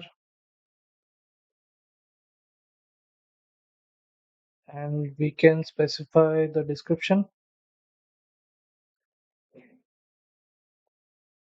as this application is deployed on dev environment, and for now it is okay for me. And let us define same properties in application.prod. Now we will create metadata for same, similarly for develop description also. So we have defined, so let me correct it down. Now we have set our properties for dev specific environment and the production environment. So we have the same properties, which is SkillSphere application version, developer and description. Same has been defined in the dev environment. So what we can do is we can directly read the bunch of property at once. So we are going to create a DTO, which is application info dto.java, and we can have this class as bean. So it will be component, and we will have configuration properties, and we can define the prefix. So all the properties which is starting from SkillSphere can be read at once using this configuration properties. I can and we can define the attributes which are available in the properties. So our prefix would be skillsphere.application, and let us define the fields. So it is having version, it is having developer, and it is having description. Now let us define getters and setters using Lombok annotation, and we need to enable this configuration properties. So we go to our Spring Boot main class, and we will use this enable configuration properties so that our annotation would come into action. We will save this, and let's say we create our controller, which is application info controller.java, and we are going to create a REST controller. Now let us define the request mapping.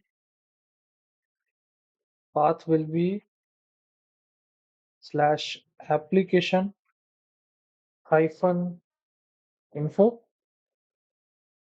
and we can inject our bean here. So it will be application info DTO, application info DTO, and we will use at the rate required args constructor for creating our constructor, and we are going to define a method which will return the response DTO of application info DTO, and we are going to create this method get application info, and we will return the response detail of the application info detail. The response detail is equal to new response detail, and then we will set the data as the application info detail which we have injected using the constructor, and we are going to define the message.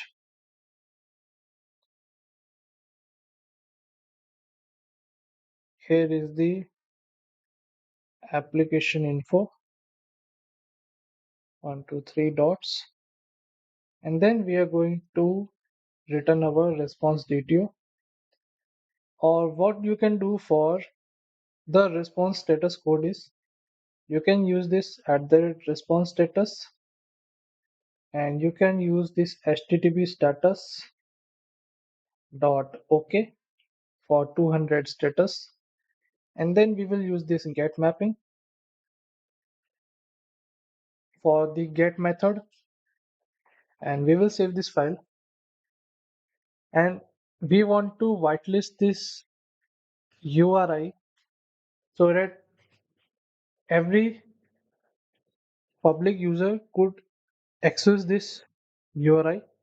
So what we can do is we can add this URI into our configuration. So let me format these URIs available,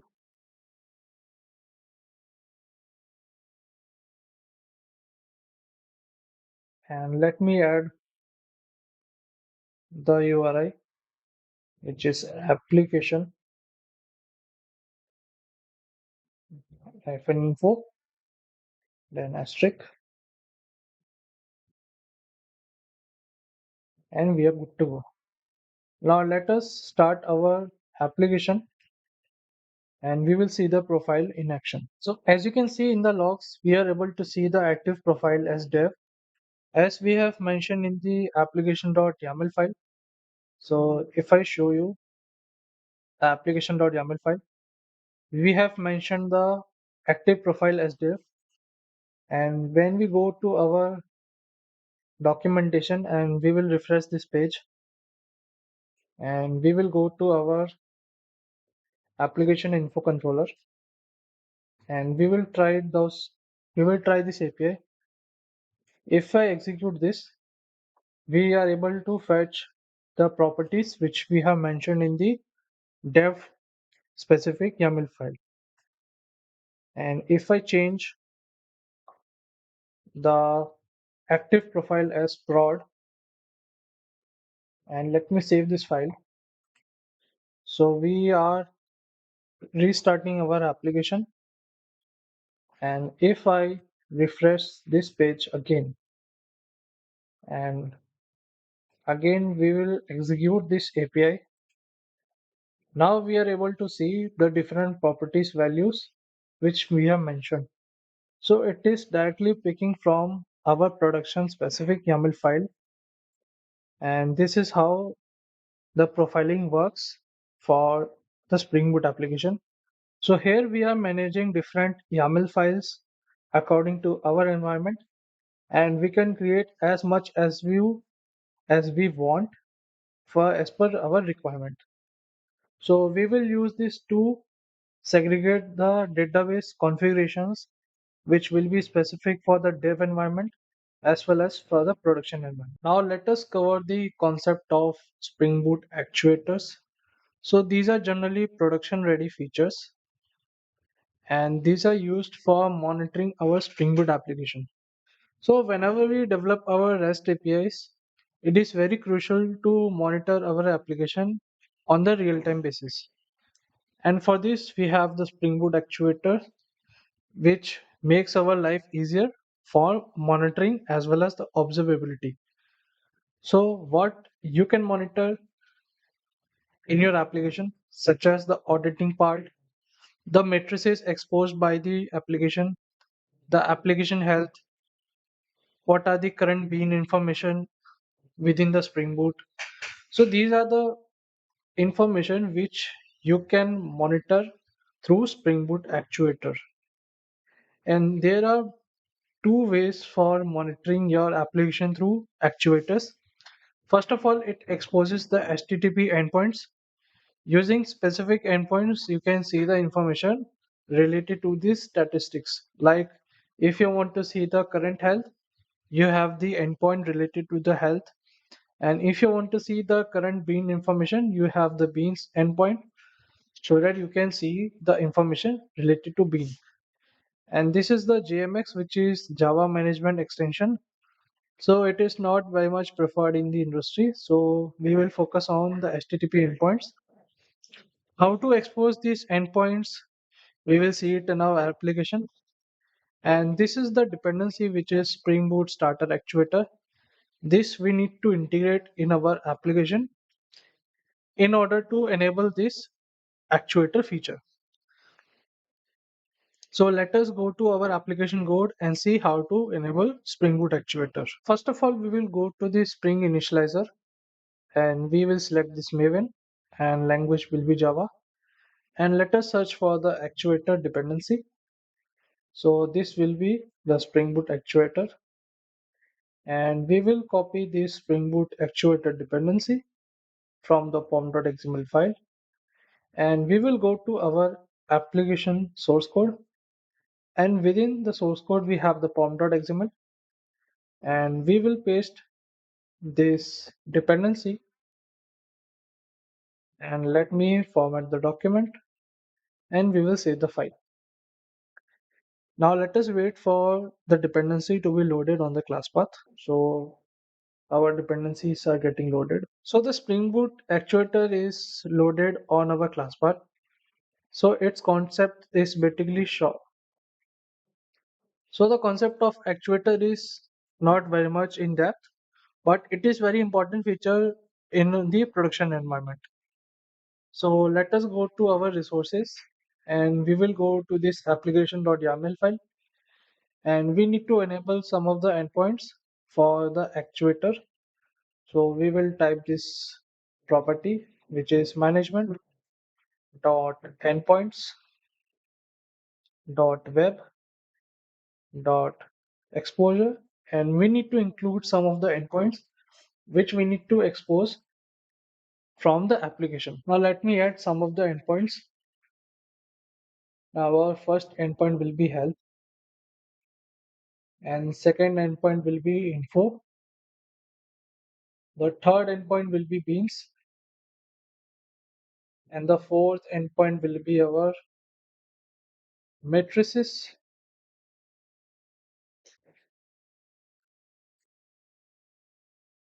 And we have a support from the Swagger UI through which we can access our actuator endpoints within the documentation.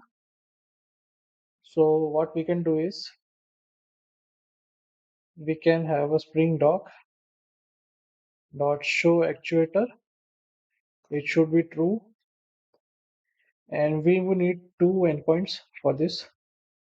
So open API and the Swagger UI. So these are the two more endpoints from the actuator. And let me add some of the URLs into the security config so that one of the endpoints will be publicly available to all the users. So if actuators slash health, so we will make this endpoint only publicly available. And let me save this file and let us start our application. So let me start and we will see our actuator in action. Now our application is started successfully. And I have added one more endpoint, which is the matrices endpoint, so that we can see all the matrices available without any authentication. So if I go to our web browser and let us see the health of this application. So we can see the response which is coming from the actuator slash health endpoint. Currently it is in the up status. And if I type the matrices. So we can see all the matrices which is exposed by the actuators. So these are the two public actuators which I have made within the application. Now these matrices will be useful when we integrate an observability tool. And for this masterclass, I have selected New Relic for the integration for the observability so that we can monitor our matrices as well as our logs, which is being generated from our application into the New Relic. Now let us see our deployment of the application where we will be creating our database in the production as well as we will generate our Docker image for this application and deploying it on the cloud.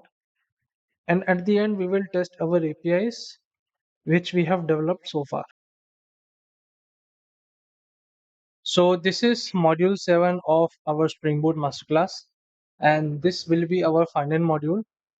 So in this module, we are going to deploy our application on the cloud. And after deployment, we will test our application using the Postman or the API documentation, which we have integrated using Spring Doc. So this is the platform which is render.com, where we can create our web service as well as the database without any cost for the beginners. So I will be creating database in this platform. So we will go to this new, and account creation in this platform is very easy using the Google account. We can create a new account in the render. So it is very much easy. So you can also do it. So for creating database, we will go to this Postgres and let us wait for it.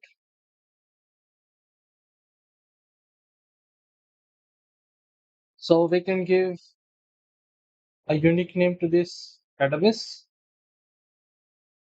Skillsphere DB, and it will be part of our project. Database name I can also specify.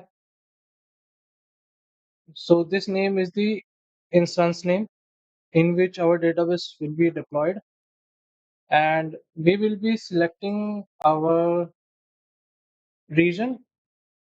So Singapore we can select because it is very much closer to our region. So we will select PostgreSQL 16 and it is optional. So we will be selecting this free. It is for the testing purpose, or if you are creating beginner friendly projects, you can select this free option. And storage, we can leave it as it is. And yeah, this is it. So we will create our database,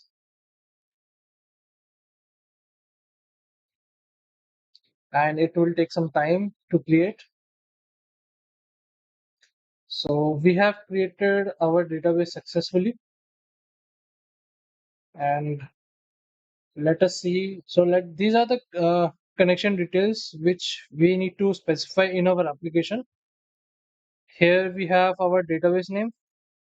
We have the username through which we are going to access this database, and password will be generated once our database instance is ready. So let us wait for it. So our database instance is ready to use, and we can copy the credentials for the database to our application code.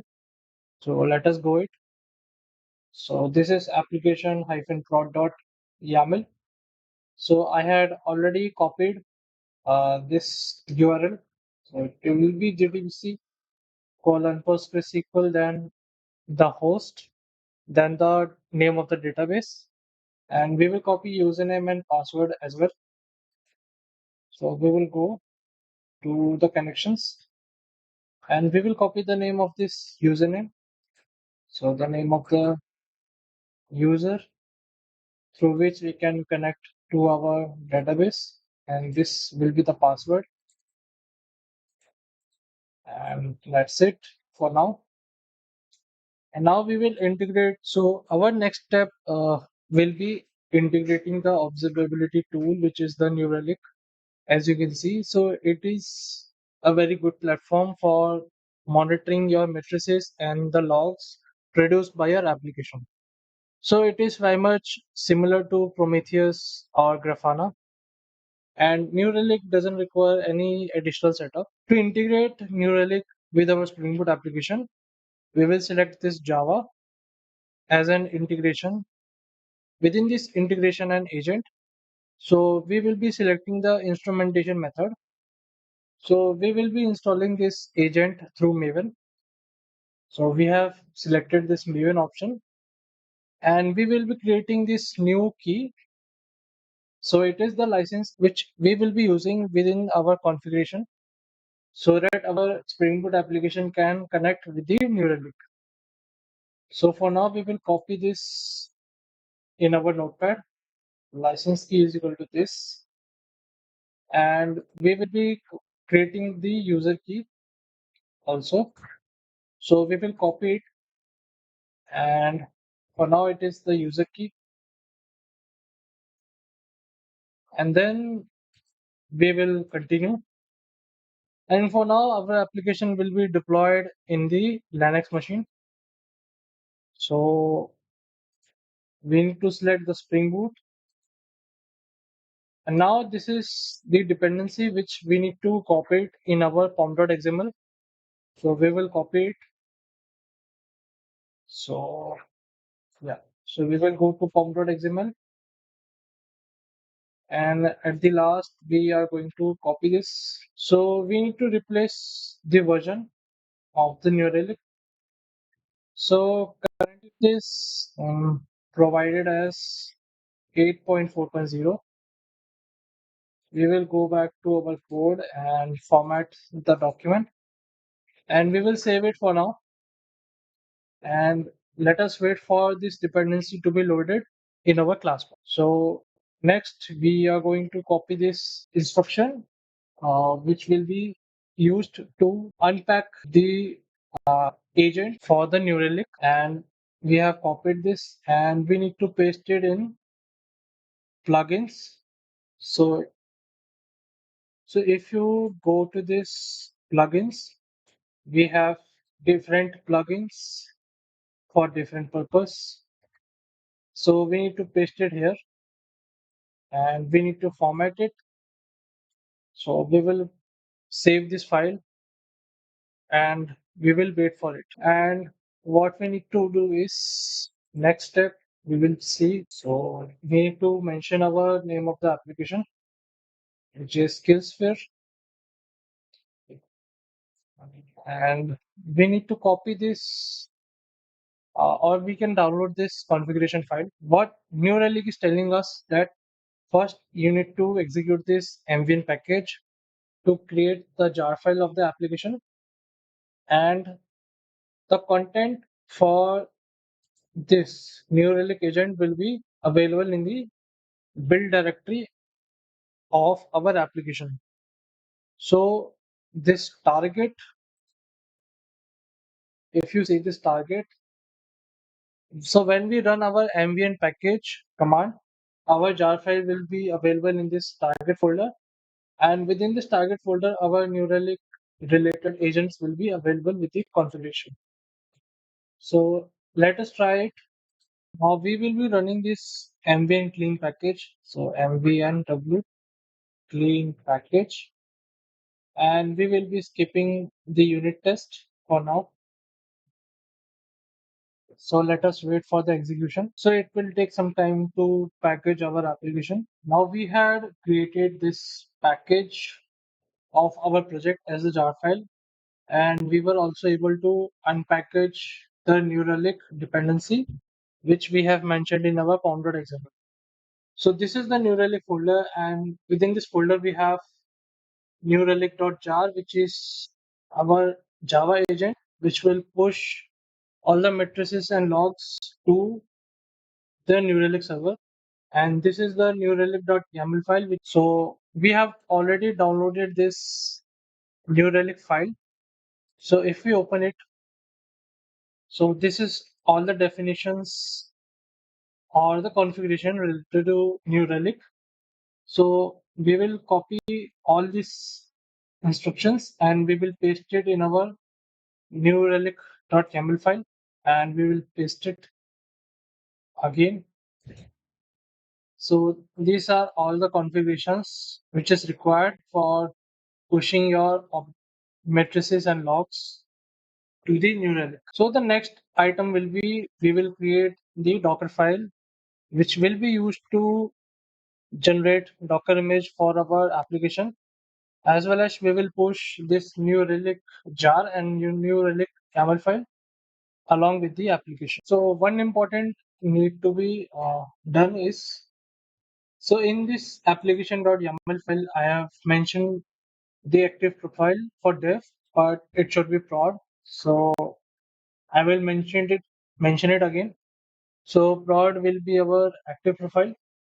So we need to run our package command mvnw clean package, and we will be skipping the unit test. So let us execute this command again. And after that, we will be copying all those configuration available in the newrelic.yaml. So we have executed this package command again successfully. And so again, we need to copy all those configuration which we have downloaded into this newrelic.yaml file, which need to be packaged in the Docker container. So we will paste it again. And again, we have saved this file. So this newrelic.jar and newrelic.yaml will be available in our Docker image. So our next step will be creating the Docker file for this Spring Boot application. So first we will create the Docker file.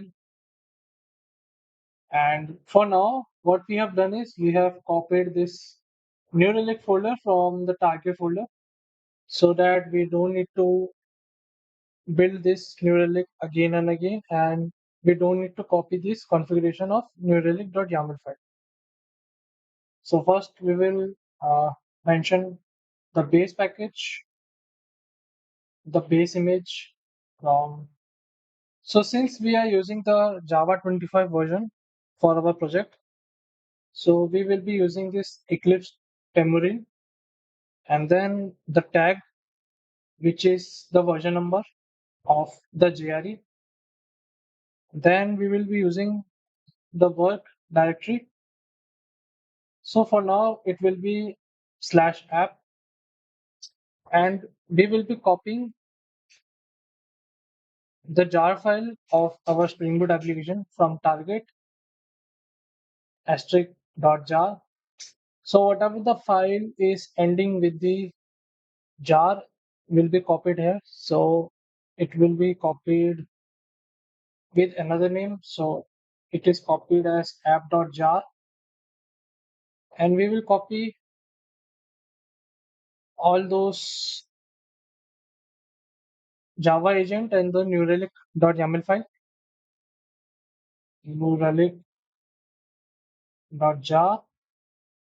So we will be copying at opt, then New Relic.jar. Again, we will copy New Relic, New Relic slash New Relic.yaml file. Let us see whether it is same. Yes. So it is New Relic.yaml. So our destination folder will be opt New Relic.yml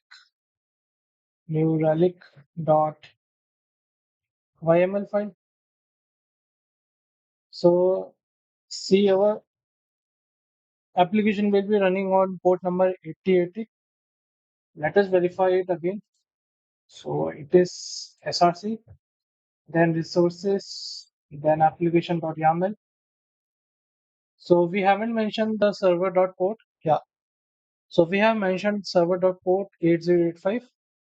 So we will be running our application on 8085, and we will be executing our jar file using this Java. Then space, we need to mention our Java agent where it will be located. So this will be the location. New relic and space hyphen jar. Then our name of the jar file. So let us verify it again. So this will be our base image for the JRE for running the Java application, and slash app will be our working directory. So we will be copying our jar file from this target folder, which is ending with the .jar extension, and we are renaming it as app.jar. And then we are copying these two extra files related to New Relic, and then we are exposing this port number 8085, and then this is the entry point when our uh, Docker container will be built on the basis of Docker image. So let us create the Docker image, Docker build strict, the name of the tag as skill sphere under.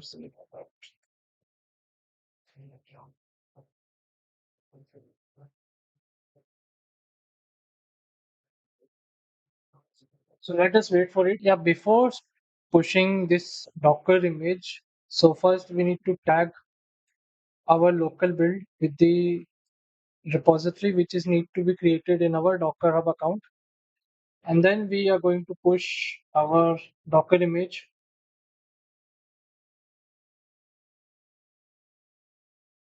So this will be our Docker image, and I have mentioned the tag as 1.0.0.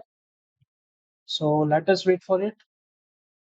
And our Docker push is going on. So we have successfully built our image, as well as we have pushed our Docker image into our Docker Hub account, which is mine. So let us go to this render.com and we will create our web service with the help of the Docker image. So we will be selecting this existing image, and we are going to mention the name of the Docker image which we have pushed. So our Docker image was this skillsphere 1.0.1. So yes, we are able to fetch the details from the Docker registry, and we will be connecting it. So we are going to provide the name of our web service. So it will be skillsphere. Project will be, so it is part of my project. So this will be, we will leave it as it is. Region will be Singapore for now, and we will be selecting for free because for testing purpose, as a beginner, we will be selecting the free category. And for now, we do not require any environment variables. So we will deploy this web service. Okay, so we will be selecting production for the environment, and we will be deploying our web service accordingly. So we need to wait for a few minutes in order for the deployment, and we will come back after a short. So now we have successfully deployed our Docker image into this uh, web service using the render platform, and now we can use this domain provided by render. So we will go to swagger UI.html. to access this Swagger web page. So now we are able to see the Swagger documentation on our deployed web service. And further, we can test our APIs on the deployed application. Now let us test our APIs one by one. So first of all, I will log in into this application. So I have created one account before that. So this will be my username and I will be mentioning my password. So it will look like this. And then I execute. So I'm making a post request to the login and I have successfully created the JWT. So I will copy it and I am receiving the message login successfully. And then I will paste my bearer token. So I will authorize it and then I will create one category. So let us create a category which is backend engineering. So this category will contain all the courses related to backend engineering. So let us create this category and we are able to create new category and we are receiving the primary key of this category as one. Let us create another category which is system design. So this category will contain all the courses related to system design. So let us execute it again and we are able to create a new category with the ID 2. Now let us fetch all the categories one by one. So it will return the list of all the categories contained in our database. So for now we have created two categories and we are good to go.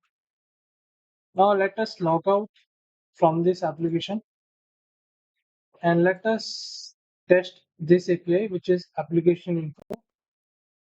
So it will pick the configuration from the application prod.yaml which we have mentioned using the profiling. So let us create a instructor profile. Let us mention the first name, John Wick. So let us use this John Wick, John.wick @example.com, John @123. So this will create a new user with the instructor role. So we have received the JWT accordingly. So we will copy it down and we are going to log in using this bearer token. Let us close it and let us see we have created another user with the name John Wick and previously I have created with this account for the admin role. Next we are going to create a course. So let us create a course. So category 2. So let us give a title, high level system design bootcamp. This bootcamp will cover all the concepts related to high level system design. And let us execute it. So if the user is having instructor profile, then they will be able to access this post API. So we have created a new course through this instructor profile. Let us create one student profile also. So this is student Let us create a new student here.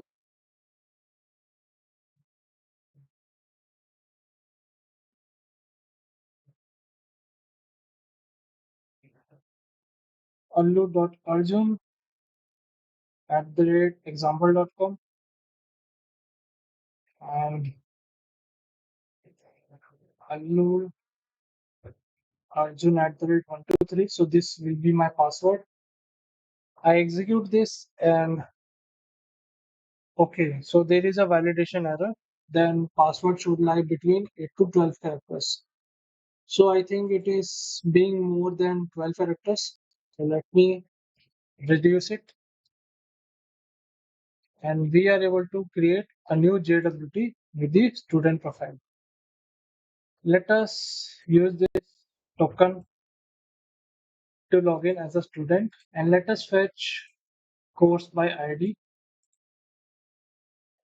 Let us check whether we are able to fetch course by ID or not. So we are able to fetch this particular course with the title and instructors, and we are able to fetch its category. Okay, and then let us enroll to this course. So I want to enroll into this course of high-level system design, and let us now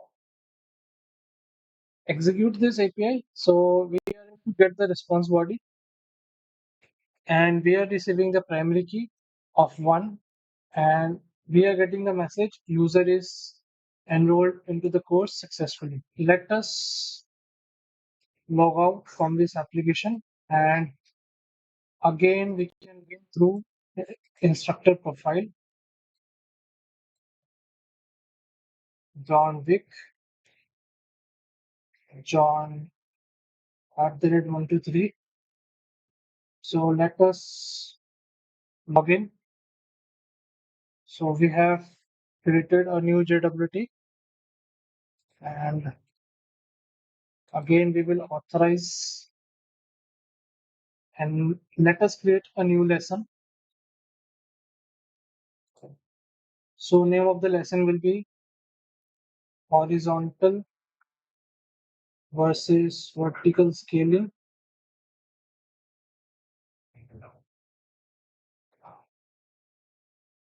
Let us give a random example.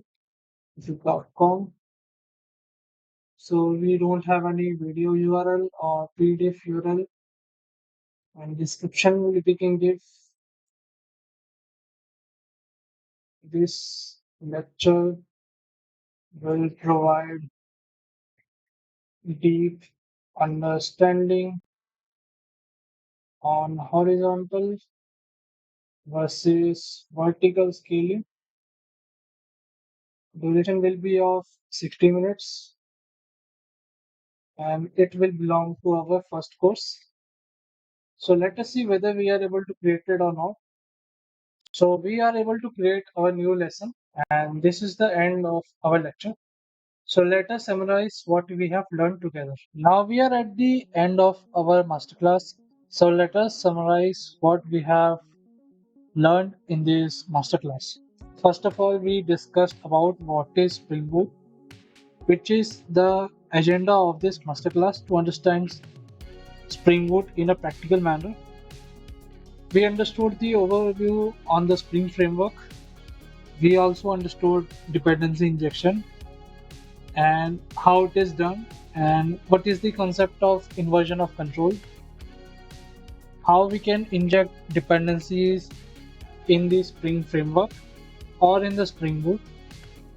We also discussed about the features of Spring Boot and what are the common annotations which we can apply within the Spring Boot application. Also, we understood that how to create a Spring Boot project from the scratch, and we also analyzed the project structure of the Spring Boot, and we understood the layered architecture of the Spring Boot. Like we have controller layer, we have service layer, and we have the data access layer or the repositories. Next, we started creating the REST controllers within our Spring Boot application in order to support REST APIs. Then we handled our exception globally using REST controller advice and exception handlers.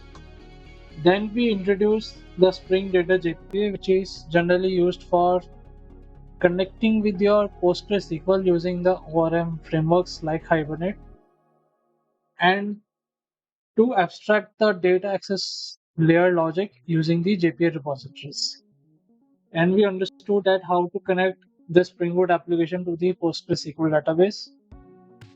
We also saw the entity relationship like one-to-one, one-to-many, many-to-one, many-to-many in between the entity modeling. While modeling the entities, we understood the entity relationship. Then we see how to create JPA repositories and how to write the query method in case of modifying or in case of selecting particular data. Then we understood the Spring security, its overview, its architecture, and its features. Then we understood how to configure Spring Security in our application for JWT authentication as well as the authorization, which was done by role-based access control, or simply on the basis of role, we were authorizing the particular user on the end. Next, we documented our APIs using Swagger UI, and Spring Doc is the library which is responsible for documenting our APIs. Then we understood the profiling in the Spring Boot application to create multiple environments. Then we understood the Spring Boot Actuator to enable matrices and to monitor the application in the production environment. Then we deployed our Spring Boot application into the cloud using Docker image, and we created PostgreSQL database on the cloud. And after that, we test our deployed application using the URL provided by the cloud platform. And I have fixed those issues which were occurred during the testing, and it is pushed in my GitHub repository. So I will be providing the link of the repository in my description, as well as I will be providing the link of the deployed application so that you can test at your own and you can provide the feedback accordingly.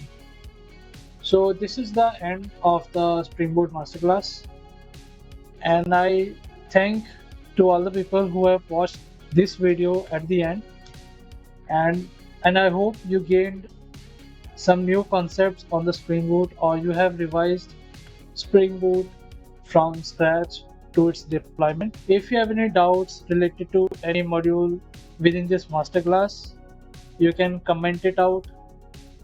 You can comment in the comment section. I will be happy to read those comments and resolving your doubts accordingly. If you gain knowledge on the Spring Boot, or if you are able to understand the Spring Boot from the scratch, please give a like to this video and share this video among your friends so that they would be able to understand Spring Boot from the scratch, or they could be revising Spring Boot in a quicker manner with the practical project. And please subscribe to my channel for more content. So I will be uploading content related to Java, backend, or the system design in future. So this is the end of the video, and thank you very much for watching this video till the end, and I will see you in the next video.